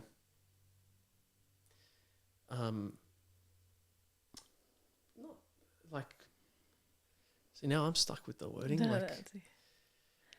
I don't know, like to just cement, it's not the word I'm looking for, but, you know, to like sort of cement the teams that are already there, and then, you know, keep bringing them in. Is that, do you think that's kind of fair to say? I don't know. I believe so. I guess. Sorry. I don't want to get you in trouble. No, that's okay. I just like when we had Harvey in the beginning of the year, because NRLW is only throughout the back end of the year, because of the amount of teams we have. I just think there needs to be something before NRLW, just so that we can play some footy in the beginning of the year, and then instead of it going straight into NRLW, and like that's the first game we play that's the first game we played in the whole year, like in 6 months. And I just think, I got so annoyed by it, like when they changed Harvey during, because they wanted to kind of make it like New South Wales Cup and NRLW, or New South Wales Cup and NRL. So obviously if like you don't, like you build from Harvey into NRLW, but I don't see how it's kind of working in a way.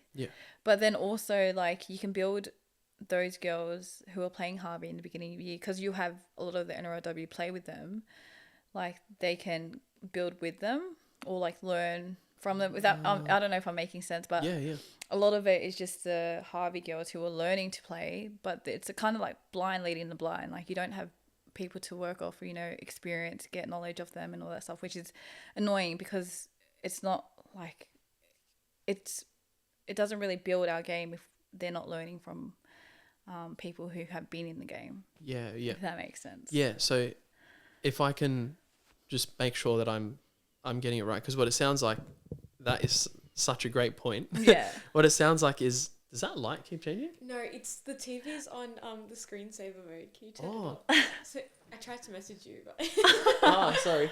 no, that's okay. That was tripping me out. I was like, why is the light changing? Okay.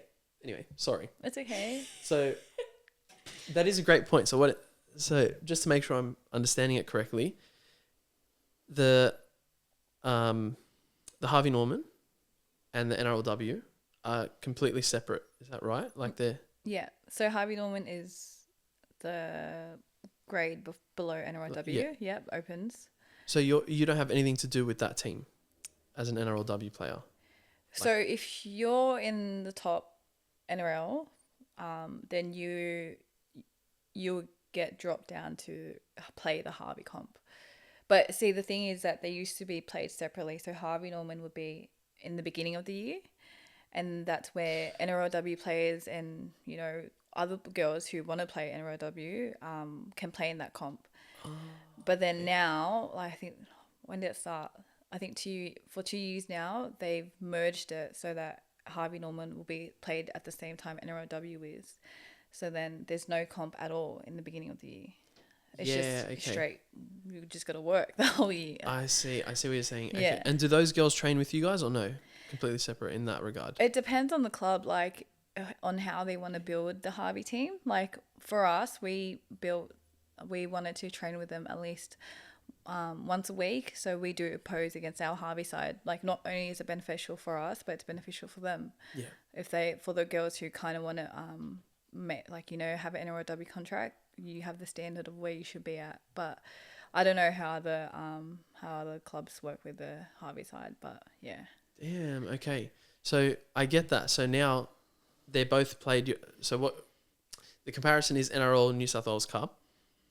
They're played throughout they're played together, and so if you don't make NRL, you drop down to New South Wales Cup.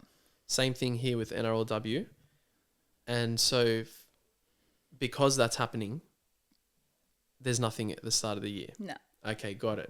Okay, so did you find though, like when the Harvey Norman kind of was being played at the start of the year, if NRLW players were also a part of that, were they kind of just getting picked over the Harvey Norman? Was that kind of happening, or was it a mix? Or It was a mix. Okay. Like now I'm thinking, but a lot of the girls who did play Harvey, they bagged the opportunity of NRLW the next year because of the Harvey comp. But yeah, it just helps our game develop. There's obviously not a lot of pressure when you're playing Harvey in the beginning as well, so you get to play your best footy, and then you can just transition into NRLW televised. Pressure's on. But that's where it just progresses. Like you're just playing, you've played all this footy beforehand, so you can craft your stuff there. Yeah, if yeah, that fair. makes sense. Yeah. But yeah, that's just my intake on having Harvey the same. Yeah. Less footy, annoying. Yeah, that's fair. What do you do then for the start of the year? Is it just your own life, like work and stuff? Just work. So is there nothing around the club for the first half of the year? No. So there is, I think there is, there's little comps, I think opens and all that stuff, but there's nothing really just got to make money. Oh, that's okay. So when you say little comps, are they you play with the Tigers, or you just... No, it will be for junior clubs, well not junior clubs, but little clubs in areas and all that stuff, but nothing with West Tigers or... Okay. Yeah. That seems unhelpful. Yeah, so a lot of the girls, play union, or they have to look elsewhere to play footy because there's no footy going around. at all. That makes sense. Yeah. Because I keep hearing like this girl came from Union, this girl came from. There was like a Bulldogs before they had an NRLW team, but there was a girl in the Bulldogs who played AFL, and then came and played like league, and I was like, how is that working? And then like she would go back and play AFL, and I was like, yeah, it's crazy. What? I know. Okay, so that's why. So that because it's split up and things like that. So they try and find something in the time they're not playing rugby league to play something else. Yeah. Okay, yeah, that does seem unhelpful. All right, well, I don't know. There's pros and cons to it, but that's just my own thought. No, fair. That's great. Someone take over. You got to take over Andrew Abdo. No. All right. So, have you ever considered like playing a different sport in that first half? I did play Union Sevens. It was fun, but it was just like it wasn't really like I just felt sad because it was a lot of small girls. They were fairly new to Union as well, but that was it. And then after go and bully them? Yeah, no, not bully them. Yeah, it's just because like me and my sister are really tall, and then they're just like short, and it makes us look like bullies. But it's just like normal, like yeah. Just go and run over some people. No, but not anything like that. Just no. We look massive compared to these small girls. I'm like, but yeah, it was fun. That's cool. It's weird having that much space, like in sevens, and then going back to footy and getting smashed. But yeah, yeah, that would be trippy. So what do you? I understand that you do a lot of community work. But I don't know what that means. What exactly do you do? That's okay. So yeah, I work with West Tigers. I've only just started that this year because it would make sense. It just helps me transition from work to training. So what we do is we deliver programs to schools, like on healthy relationships. What else do we do? Sorry, like careers, building careers, they're all like leadership skills and all that stuff. And our catchment is huge, like from Highlands to Campbelltown to everywhere. Sorry. Are you going to please take it if you need to? It's no call ID. Oh. Yeah, so we do that, or we run clinics for little kids at West Tigers or one of our catchment areas, and just all of that stuff. Or we get the NRL players involved with some of the community stuff as well. That's a different story. Okay, I won't add it. Yeah, but that's pretty much good. Yeah, pretty chill job. Yeah. Pretty rewarding as well. So yeah, that's right. That's a real job of like substance. yeah, exactly. That would be fulfilling. That's awesome. How good. How does it feel then to know that you're using your platform to actually improve people's lives? Like, it's really cool. Like, especially seeing all the work that everyone does behind the scenes.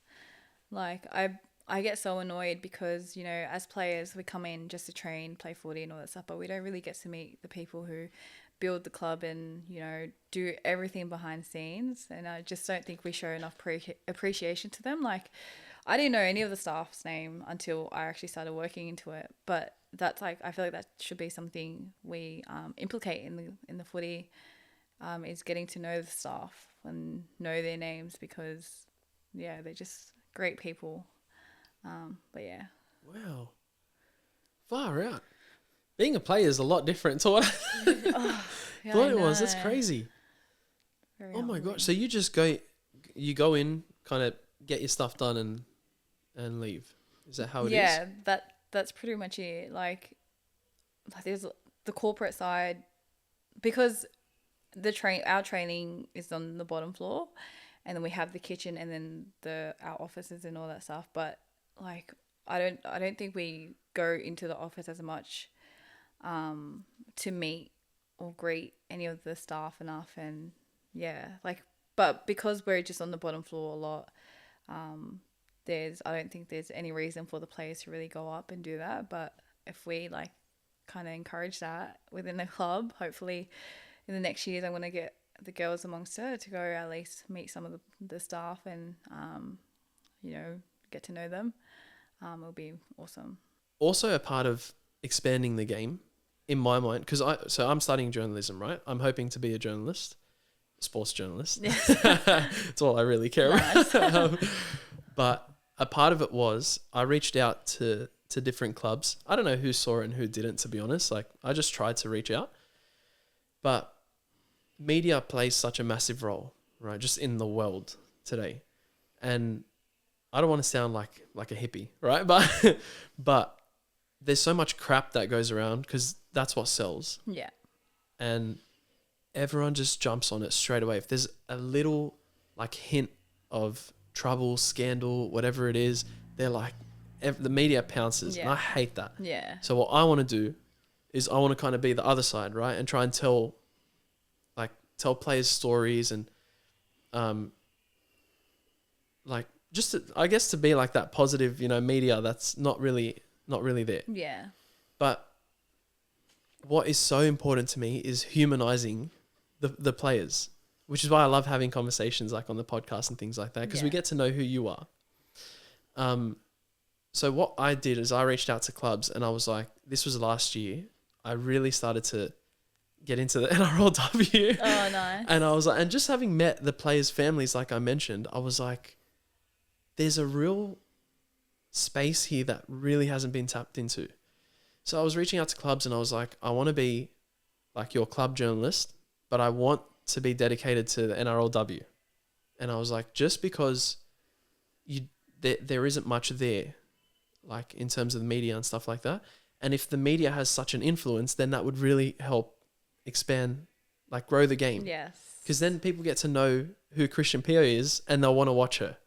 And then from that, then they start supporting the Tigers. And then when they support the Tigers, they become members of the NRLW team. And when they become members, money talks, right? Yeah, exactly. Yeah. And so like that was something that I was like, okay, I can really do this. And unfortunately, no one got back. And I don't know, again, like I don't know who saw it and things like that. I don't even know if it made it to the correct email address and things like that. And even if I pick up the phone and things like that, like, I don't know. But I think that would be such a huge thing that clubs themselves, like just individual clubs, NRL as an organization doesn't even have to have anything to do with it. The club itself can just invest in a position that dedicates itself to the NRLW. Yeah. Especially within media. It's huge. Even social media has grown like the game a little bit more just because they're seeing some more stuff like on their Insta feeds and things like that. Yeah. So there's just so much that can be done. Exactly. That I think isn't being done, and it's frustrating because, again, sorry, I know I'm talking a lot here, but now I'm ranting. No, it's fine. I love it. You're hearing everything. I'm hearing everything I've been venting about this past year. Yeah. Well, it's just, and our rugby league has been the most entertaining, like, women's sport that I've watched, right? Like, sorry, I know that sounds terrible. Sorry. Like, it sounds terrible, but like basketball, good. Oh no. Yeah. But like, I'm not into NBA at all, to be honest. But like, I hear that that's doing well. The soccer I'm not really a fan of. Like, I don't know. But rugby league, when I watch the win, I'm like, let's go, big hits. Like there's just, it's just different. I actually enjoy watching it. So I'm like, and hey, look, I'll be honest here. I didn't start that way, right? As long as you're honest. Yeah. Progressed. Just being honest. Yeah, because I know there would be a lot of people who are at the same point that I was, where I was like, oh, I don't know. Like, I was just hesitant. I was like, oh. But then, even when I was watching it, and admittedly I was enjoying it, I was still in denial. Being a hater. Yeah, I was really being a hater. And now I'm like, no, it's actually really good. I really enjoy it. So, I would love to see it grow in that space. Sorry, that was just my rant. No, thank you. Love hearing it from a male, especially. Fair. Winning. No, it is. It's really enjoyable. I don't want to kind of get you I don't want to get you into trouble, so I don't know how much more of those I'll go into. Let's skip ahead then, if you don't mind. That's fine. I'll kind of, I mean, footy's always going to be related to it, but I'll get away from the footy and again more into you. I won't ask you those questions because they're tough. They're more of the, you know, what do you want people to think of you and all that stuff. Oh, So yeah. I'll stay away from that. But can you describe yourself in 3 words? Oh. You, the person. Oh, that's so weird. Okay, I'm actually very chill. Yeah. Understanding and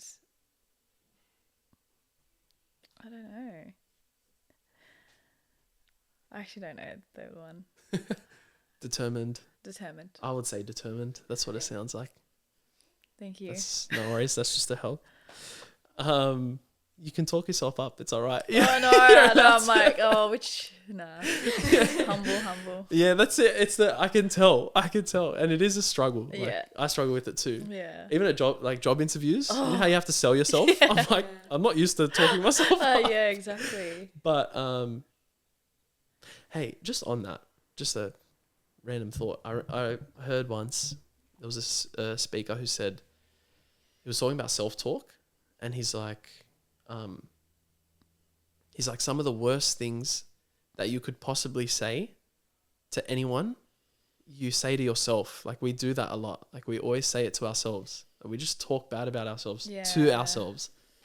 And he's like, you wouldn't even say that about your worst enemy, but you're saying it about yourself, because we just like to put ourselves down. Yeah. I don't know why we do that. So I think it's important. So talk yourself up. Yeah. You know? In my head, though. In my head. Do you feel like rugby league has helped shape your identity as a Christian, and vice versa? Do you think your identity as a Christian has helped shape you as a football player? Oh, that's a good question.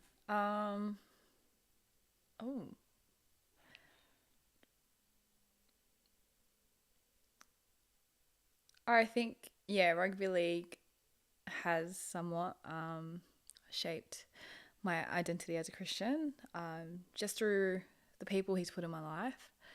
Like, I've had so many great interactions that have helped me build my faith, and they've encouraged me a lot. So I don't know if that kind of puts rugby league in that space, but it's definitely taught me so much, and it's tested my faith in so many ways. But I've definitely come out stronger and learnt from them. Like, it's definitely, it's so rocky. Like, it's always up and down, especially with rugby and your faith mixed together because of a lot of the worldly things and all that stuff. But I don't know, God just always knows when to humble you the right time, or bring you back to him. And I think that's how I put it. Yeah. I love it. You know, I've been like, so I'm a freelance writer so I just literally write one article per week for the Catholic Weekly. It's a Catholic newsletter. Yeah. It goes in all the churches. And I write for the sports column, right? So what I have found is I've always tried to find something that's newsworthy in league, and then try and like find a connection to the faith. Yeah. And at first I was like, oh, I don't know how I'm going to do this. It was really tough when I first started. I was like only writing just league stuff. And then I was like, okay, I've got to like mix it in with the faith somehow. And it's amazing how much correlation there is between between sport in general, but because I mainly write about rugby league, between league and the faith is insane. Just like little things that you can learn from, or that like kind of mirror something in the faith or whatever it is. So like, Like there was one where did you hear about the Raiders like players in Vegas that had a fight? I think it was Oh, Morgan they're both on the Smithies same. and Yeah. Hudson Young or whoever it was, something like that. They had like a punch on, or I don't know what it was, in Vegas. And then they just came out, like Ricky Stewart apparently spoke to whichever journalist called him, I can't remember who it was, just told him the whole story, fully open about it. Oh, wow. And then they came out, admitted everything. The players did an interview, said sorry, and they just moved on. One in Vegas, and look at the season they're having. Like, crazy. And that's something that could have just derailed their whole season. I think if they kind of just like tried to sweep things under the rug or hide things, and the media's like constantly searching for the answers or whatever, I think it could have just been at the very least a disruption to their season. But they just came out, they admitted it, they're like, yeah, my bad, sorry, and then just moved on with life, just moved forward. Yeah. And I was like, hey, that has a Christian theme to it, the way they went about it. I was like, all right, like, make a mistake, we all do, we're fallen. Yeah. Just, all right, sorry. Like, sorry, Lord, Yeah. my bad, and then like you're repentant, and then you just get up and move forward.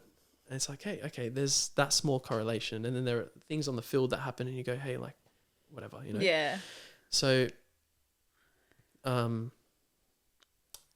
it's amazing how much we don't realize is actually benefiting us in our faith life just from playing sport, watching sport, whatever. Like I play Oztag, it's not professional sport. It's still good sport. But you still, and you still learn a lot about your character. I'm a psycho on the field. Yeah. It's like, I change completely. I'm like, there are people in my life who will say they've never seen me angry. Yeah.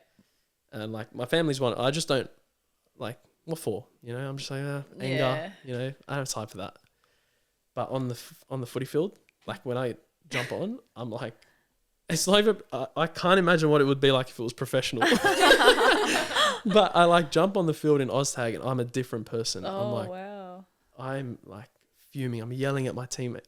Like, yeah, all right. I'm yelling at my teammates. I'll argue with the ref. I'll try and get in the heads of the other players or whatever, like, I'm a little bit of a smart ass and all that stuff. So like Michael Ennis was my favorite player, ever. Yeah. So I try and, be a little bit like a bit of a grub. But even in that, you still like, I learn a bit about my character. I'm like, I need to take it easy a little bit. But you learn, like, it's almost like you come to appreciate who you are off the field because you start to realize, hey, I'm a bit of a psycho on the field. Yeah, exactly. Are you just out of curiosity, are you like a niggler? Do you try and get in the heads of other players? Do you chuck little comments ever? Or? Oh, I don't chuck. Oh, it depends on how I'm feeling. Like, if you do something to me, then I'm like, okay. But like, if there's certain players where if you get in their head, then like you can utilize that. Like, then that's when I'll be that kind of person. I'm like, oh, like you're naughty. But anything just to kind of improve the play, like, if you need to be a little grubby in the ruck, then I'll try and do that.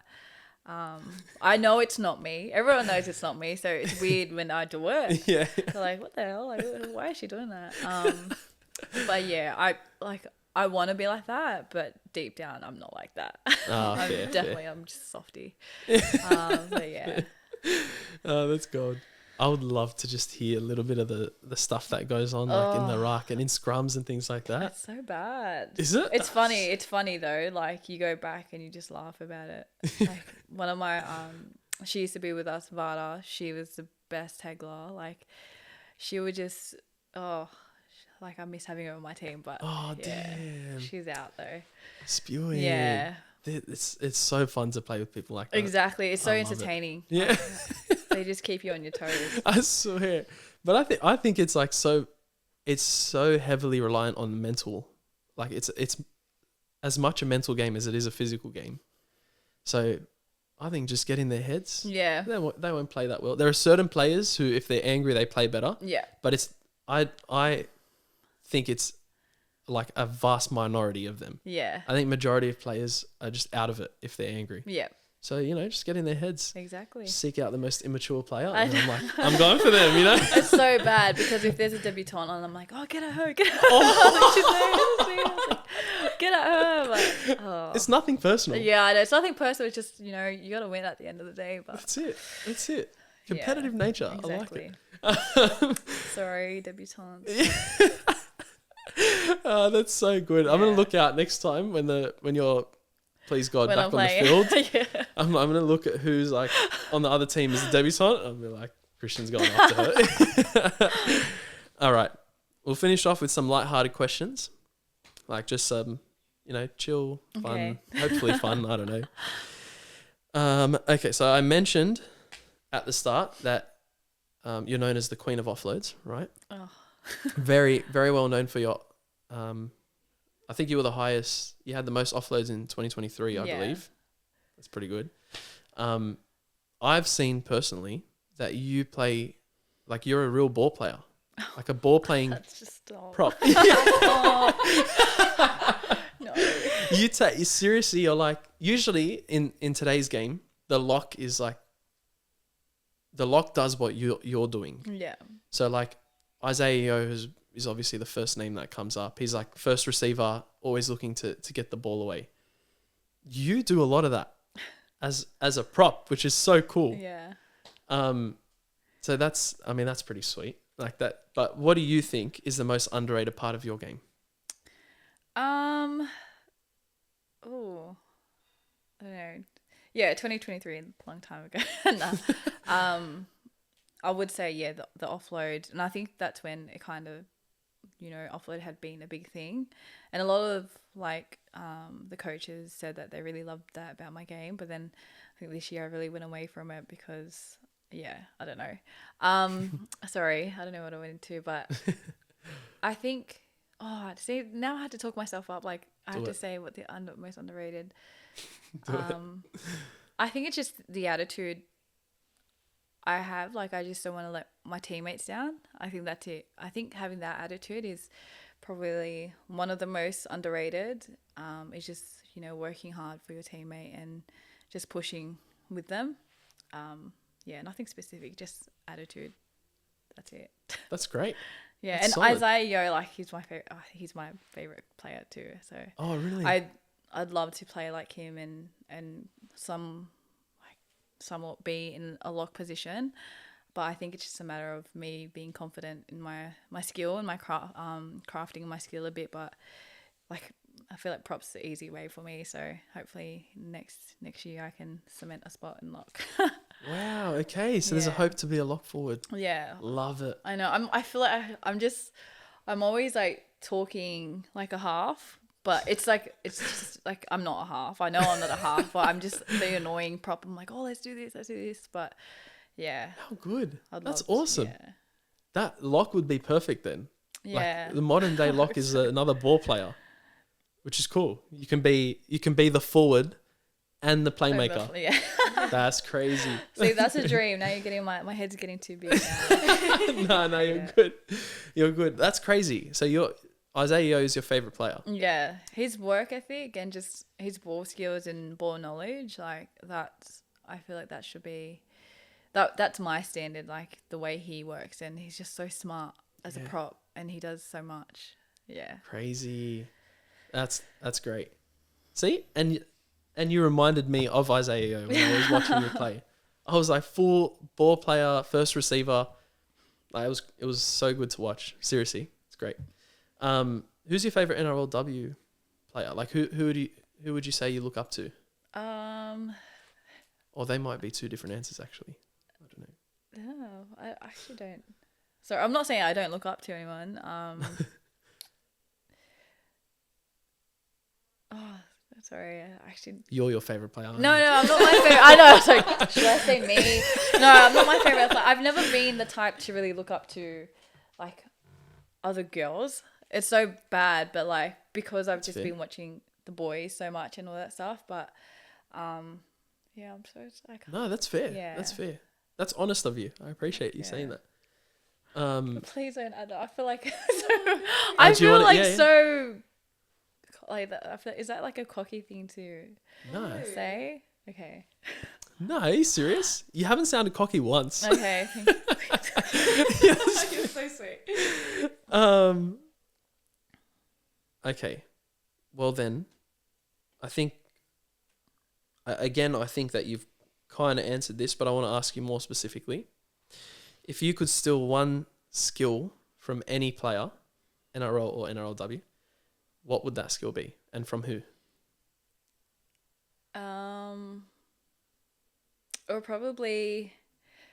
It would be a kicking game from Cleary. Yeah, sweet. Yeah, I'd steal his kicking game. I know, like, sorry the last 2 games, but yeah, sorry. Shame. Yeah, Shame. I know. As in like every aspect of the kicking, or goal kicking, or just in play, or just in play. Actually, I just want to pick his brain. I would pick his brain, like just his knowledge of the game, his cues, and all that stuff. Like I'm a prop, and I'm here. I want to pick from a halfback or just see like. But you've admitted to already just having a half's mind, you know? Just thinking I have a half's mind, but yeah. That's good. That's actually solid. Yeah. Anything you could really pick from Nathan Cleary would be solid. He's just a complete player. Exactly.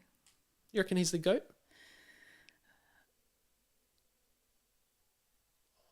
Now you got me thinking about other players. I'm like, yeah.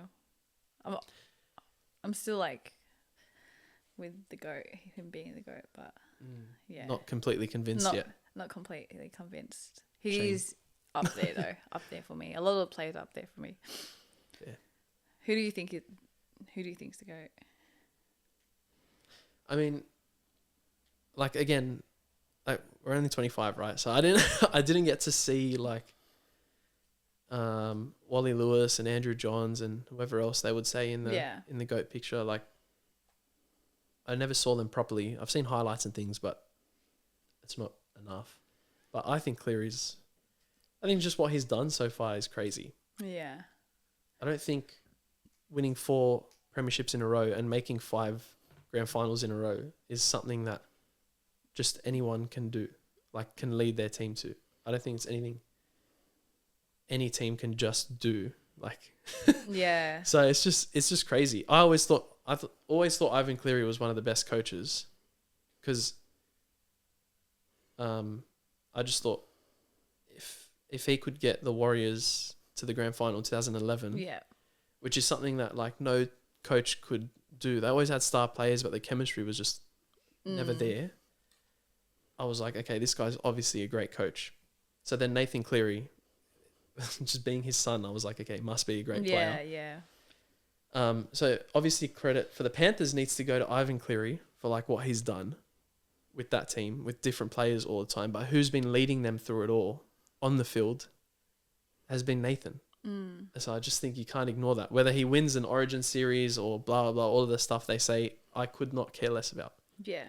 Harder to win 27 games plus 3 or 4 more, depending where you are. 5 years in a row. It's crazy. I know. Better than winning three games in a season. You know? Like for Origin. Anyway, you got me started. Sorry. No, it's so fine. Do you have any hidden talents? No. I'm boring. Sorry. Can you sing? No, I can't sing. No, that's a lie. I know that's a lie. I promise you, I sing. can't sing. I know I'm Islander, but I can't sing. Yeah, it is a bit of a... I know. You guys, That's actually why I'm asking. I'm not shy to say it either, you know? I know, because I go to church, I can sing. No. No, I can't sing. None of my family can sing, so... Oh, wow. We just have the... Yeah, I'm going to put on all my family, so... It's the genes' fault. I don't know. For some reason, I don't believe that. You have such a nice voice, like your speaking voice. Yeah. Oh, really? Yes. Thanks. See that? Did you hear that? The Yeah. tone in the really... No! No, I don't actually have any hidden talents. I just like to play sport. Yeah, fair. I just fair. like to play sport, that's it. Fair. Would you have played a different sport if you weren't playing NRLW? Do you think? See, I think because I'm not the tallest, but I thought I was tall enough to play basketball or volleyball. Volleyball's really fun for me. Nice. But yeah, Volleyball is top. It's such a good sport to watch. it is. It's so fun. So until you get like hit in the face, I'm like, oh, it's the worst. Yikes! Yeah, haven't been there. I know my hero like hitting in the face is the worst. But I like get hit in the face all the time. That's so weird. Scared of a ball when old people. Wow. Mental. See, Yeah, mental game. It's just- crazy. Okay, yeah. So hidden talent singing, but won't admit it. Cool. Sweet. What? Okay. It's a kind of a deeper thinking question, but what's the best piece of advice you've ever been given? Just about anything, league or life. Ooh. What's the best advice? I actually don't know. Oh, like I've been given all great. I just. Oh wow. It is tougher. Yeah, that is. I probably should have prepped you for these, to be honest. Sorry. No, it's so fine. I like to put people on the spot, clearly. I think the one I said before was just, it's not wise. I think it's from the Bible anyways, but just like, you know, God won't put you through anything that you can't overcome. That's gotten me through everything, like all of my hardships. It's just that, yeah, you're strong enough to go through anything you go through. So that's probably the best advice. I don't even know who's told me how. See, that must have come from my brain. Nah. Yeah, that's right. Nah, see, that's why it's the best advice. Nah, the Book of Christian. yeah, the in Book the of Bible. Christian. No, it's from the Bible, but I think that's one of the best things. I think. Yeah, nice. Sorry. No, you're good. You're good. So, do you think that's the best piece of advice you could give someone then? Or do you think you have better advice than the Bible? No, I'm kidding. Do you think you're better than God? Just say that. No, I'm kidding. Wow. Do you think that's the best advice you would give? Or, I mean, it It's obviously so would depend hard on when, people, but like someone that doesn't even believe in God, and you're like, oh, this is my advice for you. too bad. Yeah, I know. Too bad. Take that. I think just like this is so underrated. Just be true to yourself. Like so many people want to be this persona for other people, but like at the end of the day, you're not gonna be happy trying to be someone else. Yeah. Like I've done it before, where I put on this, try and be someone else, but I just go home exhausted, complaining and all that stuff. So I think being true to yourself is so underrated, but yeah. Love it. Oh, good. So for any young girl listening, actually, can I give you a two-prong question here? Okay. All right. To any young girl listening who might feel inspired to start their journey towards NRLW, what advice would you give them? And then what advice would you give their parents who might have some reservations to letting their kids play rugby league? You know, like, oh, it's scary, injuries, or even there's no career in that. Oh, sorry, you got me again. Yeah, I'm like, parents, I said, be right. true to yourself, and then I'm going to say a different piece of advice. That's part of it. Yeah, that's part of the course, advice. I just think, like you never really have everything figured out, but it's good to just test and trial things. But like, don't be doing it for anyone else. Just do it because you want to do it. And I think that's the trend we have now is like, you know, we want to be followers. But if you don't want to do it, like, don't do it. Just follow your path, go your way. And for parents, you know, just be encouraging towards your kids and let them explore a bit with footy. And if they don't like it, they don't like it. Like, but yeah, sorry, not really the best advice giver, but that's it. I think it's great. Yeah. To be honest, I think simple is always better. Yeah. And I think just getting straight to it is just let them play. Yeah. You know? And I love that as well for the kids, is like, just go your own path, because there are different paths to get where they want. And if it's NRLW that they're hoping for, it doesn't mean they're all going to make, every kind of like rep team or whatever it is that you would call it. Yeah. Like on the way there, it's like, could be different ways, which is so realistic. You're very realistic. Like, you're a realist, You're just in touch with reality. It's like I try to be, honestly. Some of these people are so delusional. But Ain't that the truth? Ain't that the truth? My goodness. There's no shortage of delusional people in our day, in our times. All right. Last 2 questions. You ready for this? yes. All right. This is a new one. Thank you to Father Ben. He was the Catholic priest that we started the podcast with. He sent us like a YouTube short that was like AI, whatever. And he gave me this idea. So thank you to Father Ben. You get to start your own NRL or NRLW team, right? Yeah. It's up to you which one you want to pick. And in this team, you can pick one person from the Bible that's not Jesus to play in your footy team. Who do you pick?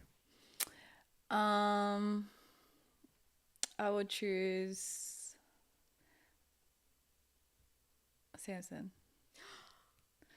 Damn. Yeah. Just his story is amazing. Like, no matter what size, you have all the odds against you, but you show strong faith and everything, then you can conquer anything. So, Samson. Damn. Get it, Samson. Yes. That's the way. All right. So Samson in Christian's NRL team. Lock it in.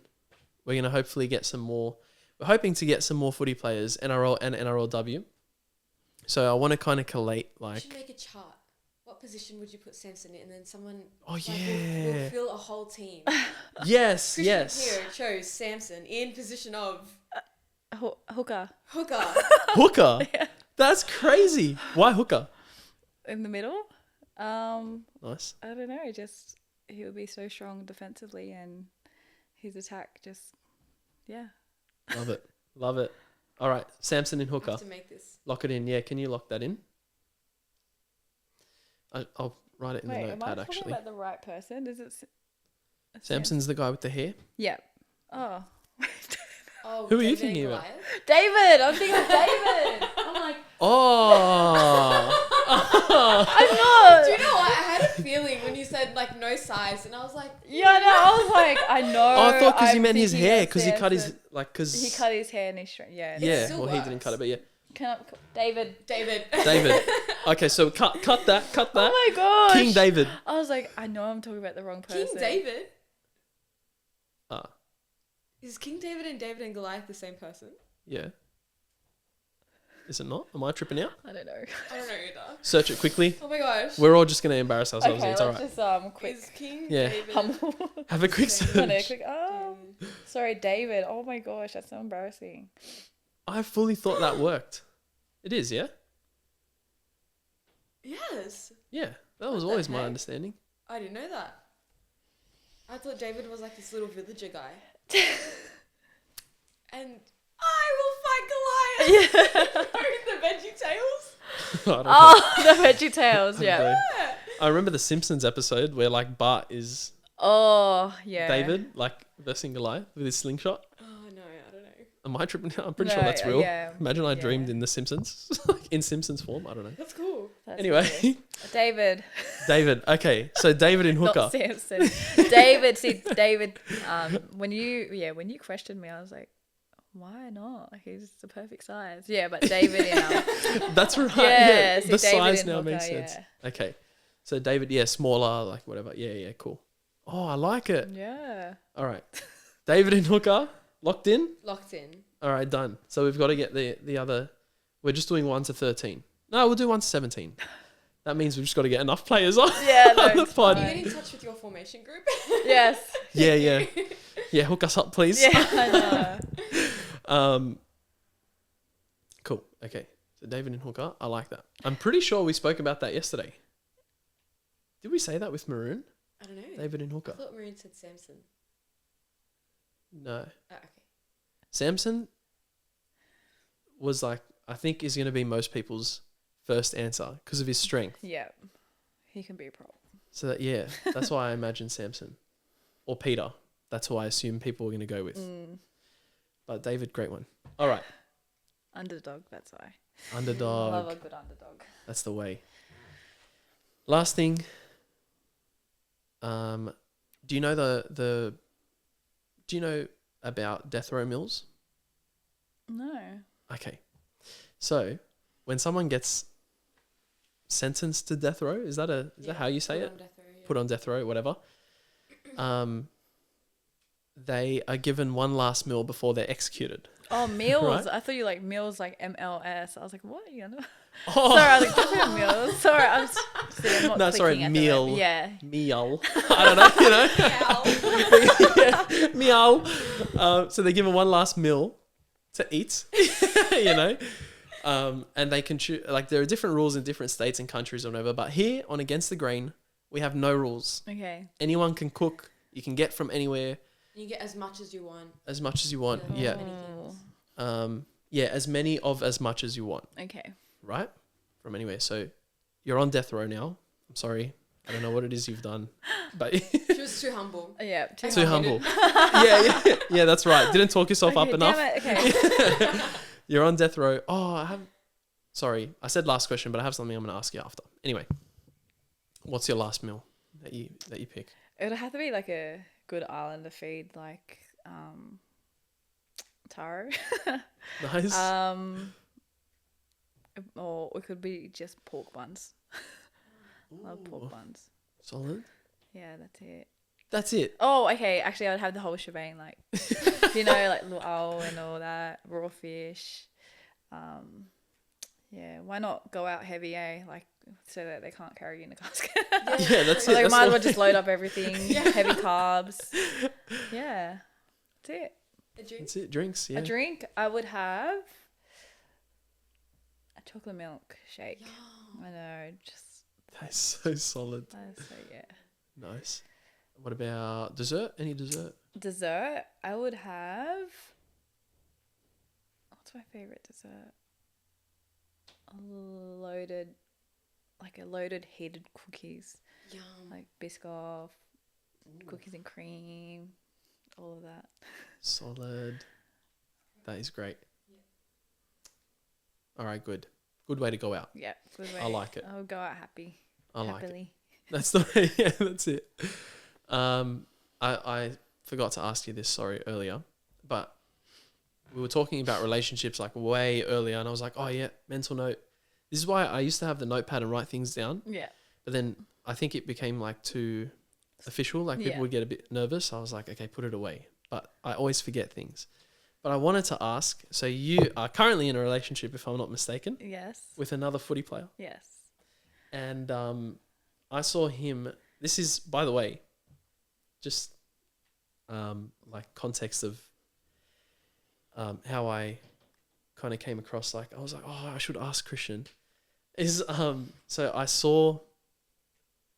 I won't say who he is yet because I'll let you do that. Yeah. But I saw him praying after one of his games, and then I was like, oh, cool, another Christian player, sweet. I was like, follow on Instagram. Yeah. And then he followed us back, and I was like, oh, that's awesome. I was like, that's great, you know. And I'm hoping, please God, to get him on at some point. Don't but worry. he's in. You're speaking to the right person. So I'll get him on. You're Don't the worry. best. Got you guys. You're the best, and you're more than welcome to come back on with him. It's okay. I don't know if you're. I'll sit there and just. Yeah. I love it. So at some point I would love to have him on. But then I was like, then you came up as a recommended. I was like, hey. And by the way, I didn't know you guys were dating. All good. Oh, Nah, it's alright. It's alright. no, I messaged you first. Yeah. See? So you came up. I did not know that you guys were dating. You just came up as a recommended, and I was like, she would be awesome to have on. So I followed you, and then you were nice enough to follow back. And I was like, done. Yeah. I was like, let's try and get her on. So yes, so you're in a relationship. I don't know if you want to say who it is. It's public anyway. Yeah, 'cause it's you've fine. got posts. I'm not.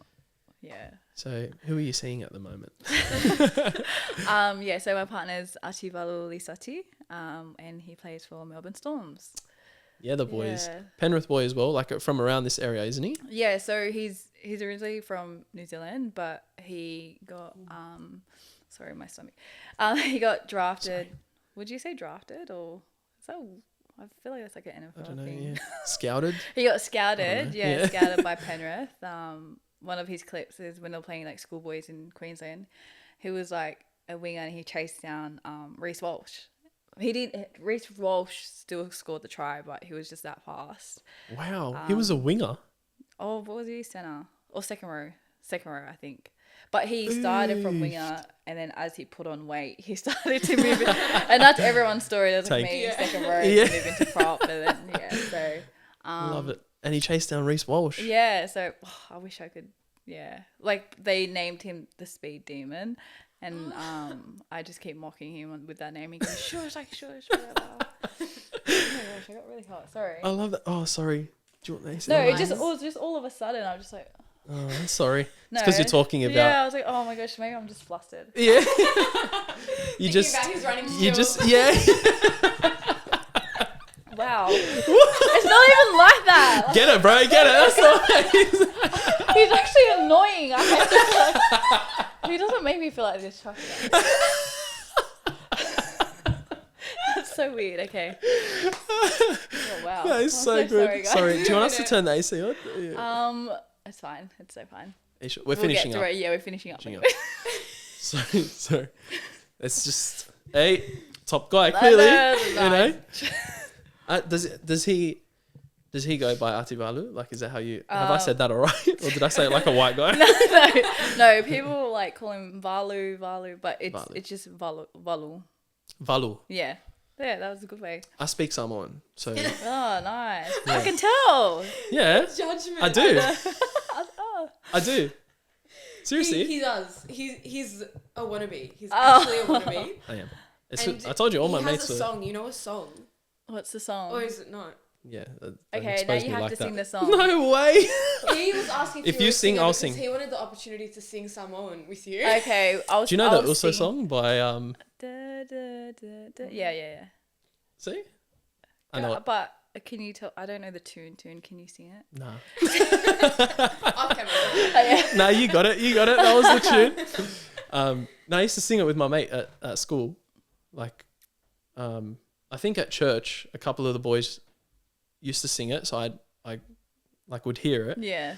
And then because I'm the biggest wannabe, No. so like, they taught me a little bit how to speak, and I like, I would always go. That was the reason I started going to church. I thought they were the coolest people. Yeah. So I started going. Then I fell in love with God. Aw. But I was going for them. So then I was like, oh, I'll learn Samoan or whatever. Then I heard the song, and then my mate at school would also sing it. So then we used to sing it like Together? together. Like no, not Yeah, to each other. To each other? it's uso. All right, it's not a romantic song.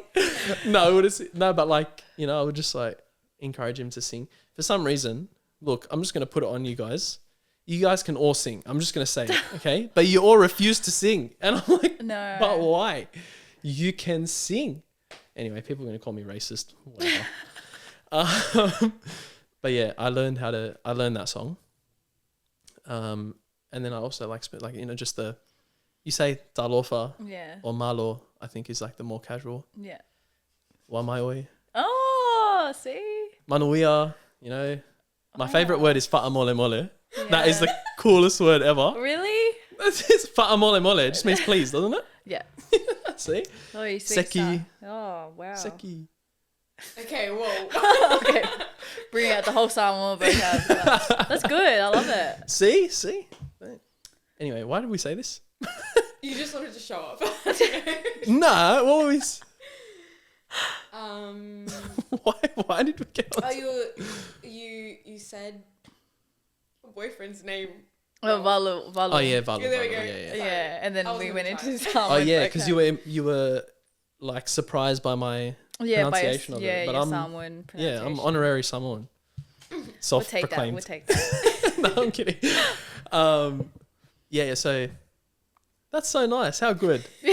Did you meet him in like when he was at Penrith? Yes, I did. So, what year? 2022. Yeah, that's when we met.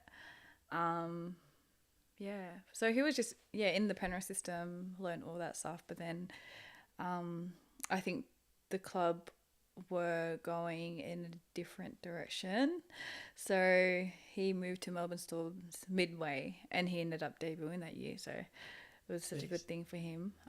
Like he could have stayed at the club, but I think he wanted to grab another opportunity. And yeah. See, this is insane to me. If you're an NRL side and Melbourne Storm are going after your player, that tells you enough about the player. Throw all your money at this person. Yeah. It's insane to me. Like if Melbourne Storm is going for example, Valu, then then he's a top player clearly. Keep him. Anyway, whatever. But yeah, how good. And he's been there. He's like played. Yes, this year his goal was to reach at least 10 NRL games, and he's hit that, I think, maybe last week, maybe. How good. He just needed to get his foot in the door a bit more, and I'm glad that they can see his work ethic, and he's getting more games under his belt. So love it. So clearly Melbourne Storm were flustered by him the way you are. Oh no, I'm not. And so don't. His head's gonna get so big. I hate it. Like he's such a joke. Like you'll get to see when he comes on, guys. When he comes on. Hey, when? No, trust me. God, you're the best. Yeah, no, don't worry. He's just such a jokester, and sometimes I'm like so serious with him, but he just the way he knows how to make people laugh in serious situations is the reason why he's my best friend. Oh, that's best friend. That's it. Yeah. Your special friend. Yeah. I love it. Oh, sorry.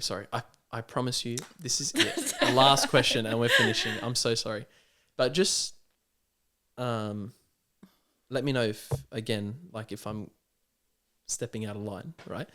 But is there a hope that one day, like, you can be a mother, and how do you balance that goal if that's what you want to be with footy? Yeah. Yeah, there is a hope that I do want to be a mother. We get married first. Hint, hint. Hurry up. Come on, man. What are you? No, come on. Yeah, like, especially with footy and, hopefully Vol's the one. Like his footy schedule, it's going to be so hard. Like, obviously I have to lay down my kind of, my footy life at the time, but I'm so grateful that, NRLW finally have that pregnancy clause where they will still support you and like pay out everything whilst if you are pregnant within the season.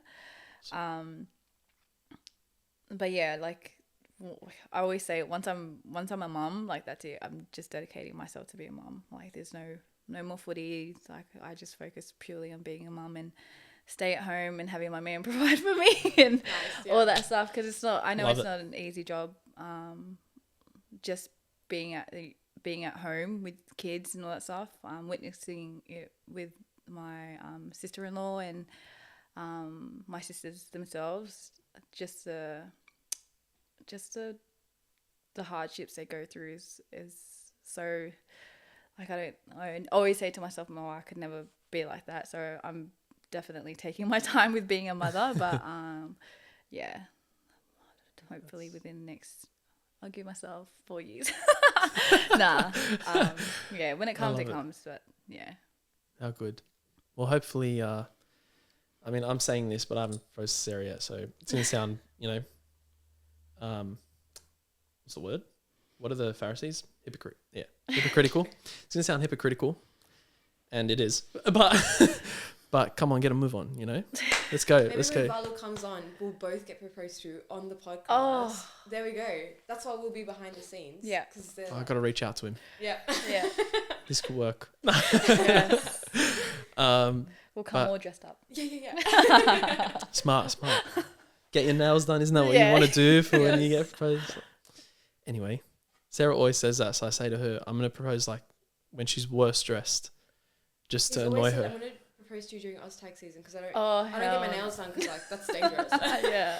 And so he's like, I'm gonna propose to you at Oztag. I'm like, I would say no. I would actually say no. I was like, at least have a decent place, but I say I'm not materialistic, but I'm like, yeah, the ring needs to be 5 carats. exactly. Oh my gosh. Yeah, it's that I'm a natural smartass. So if you tell me you want something, then Opposite. my initial response is I'm gonna give you the opposite. Yeah, that's valuable too. Don't worry. So we'll get along just fine. Does my head in. You can sense the love. You can sense the love. Yeah, hopefully. It's beautiful. All right, Christian, I said we're going to end it like a billion times. We're officially doing it now. Thank you so much again for coming on. Before you go, if you don't mind, I'll get you to sign the footy, which every footy player that comes on signs, but not every guest. So this is a particular honour. Oh, thank you. Thank you. Thank you. So, and again, our first NRLW player to come Privilege. on the podcast to sign. Thank you so much. Let me give you that. Sign wherever you want. Anywhere? Okay. Anywhere. Over one of the boys' signatures. Yeah. Adam Dewey, that's his signature there. In his humility, signed right at the top in the middle of the Steeden. Oh my god. You know? So he's always the centre of attention now. Thank you Great so much. signature. Thank you so much. I'll put that back. And then, sorry, actually, I'm going to give you that back. Oh, yeah. Because I'm going to get you to sign the canvas, Okay, please. cool. Thank you. Let me just search up my verse. Sorry. Yeah, go for it. And I'll bring it to you. Oh my gosh. My legs. Oh. I'm wearing grey. No, you're fine. Don't stress. Okay, sorry. No, don't stress. Take your time. Anything that we need to promote while this is happening? Just Christian's running skills, you know. Hey. Yes. Hey, yeah. Actually, I'll do it. I'm going to promote for anyone listening. If you're not watching the NRLW, genuinely missing out. It's actually so good. There's at least one big hit a game, and that's what I watch footy for. Are the big hits. So Makes my head hurt when I see the girls do it because then I can actually imagine it being me. And the hair's like all over the place. I'm like, oh my god. wherever you want as well on the canvas, by the way. Yeah, crazy. But it's really entertaining, and it's also great to get behind people like Christian, you know, who are trying to make this a hopefully like a full-time thing once that happens. So, and NRL, get your act together. Hurry up. Far out, these people. Reach out. I got you. Yeah. Anything else? Oh, St. Joseph's Camino for the men that are listening. Dinner dance. St. Anthony dinner without the dance. Yep. I don't know I think there might be music and dancing. I'm not sure. On a chair. Who knows? It's the first one. So come on, people. Get with it. Don't you want to be a part of the first of anything, you know? Mm. Oh, I didn't even mention, Christian, you were part of the first Tigers team, weren't you? Yes. I can't believe I didn't That's speak to you alright. about that. I'm so sorry. Well, be like Christian and be a first. You know what I mean? Like, let's go. What else? Oh, and the men's conference will be that we'll have a stall there for any of the men Just Anthony. that are here. Oh yeah, because it's men's conference. Ladies, I get a night off.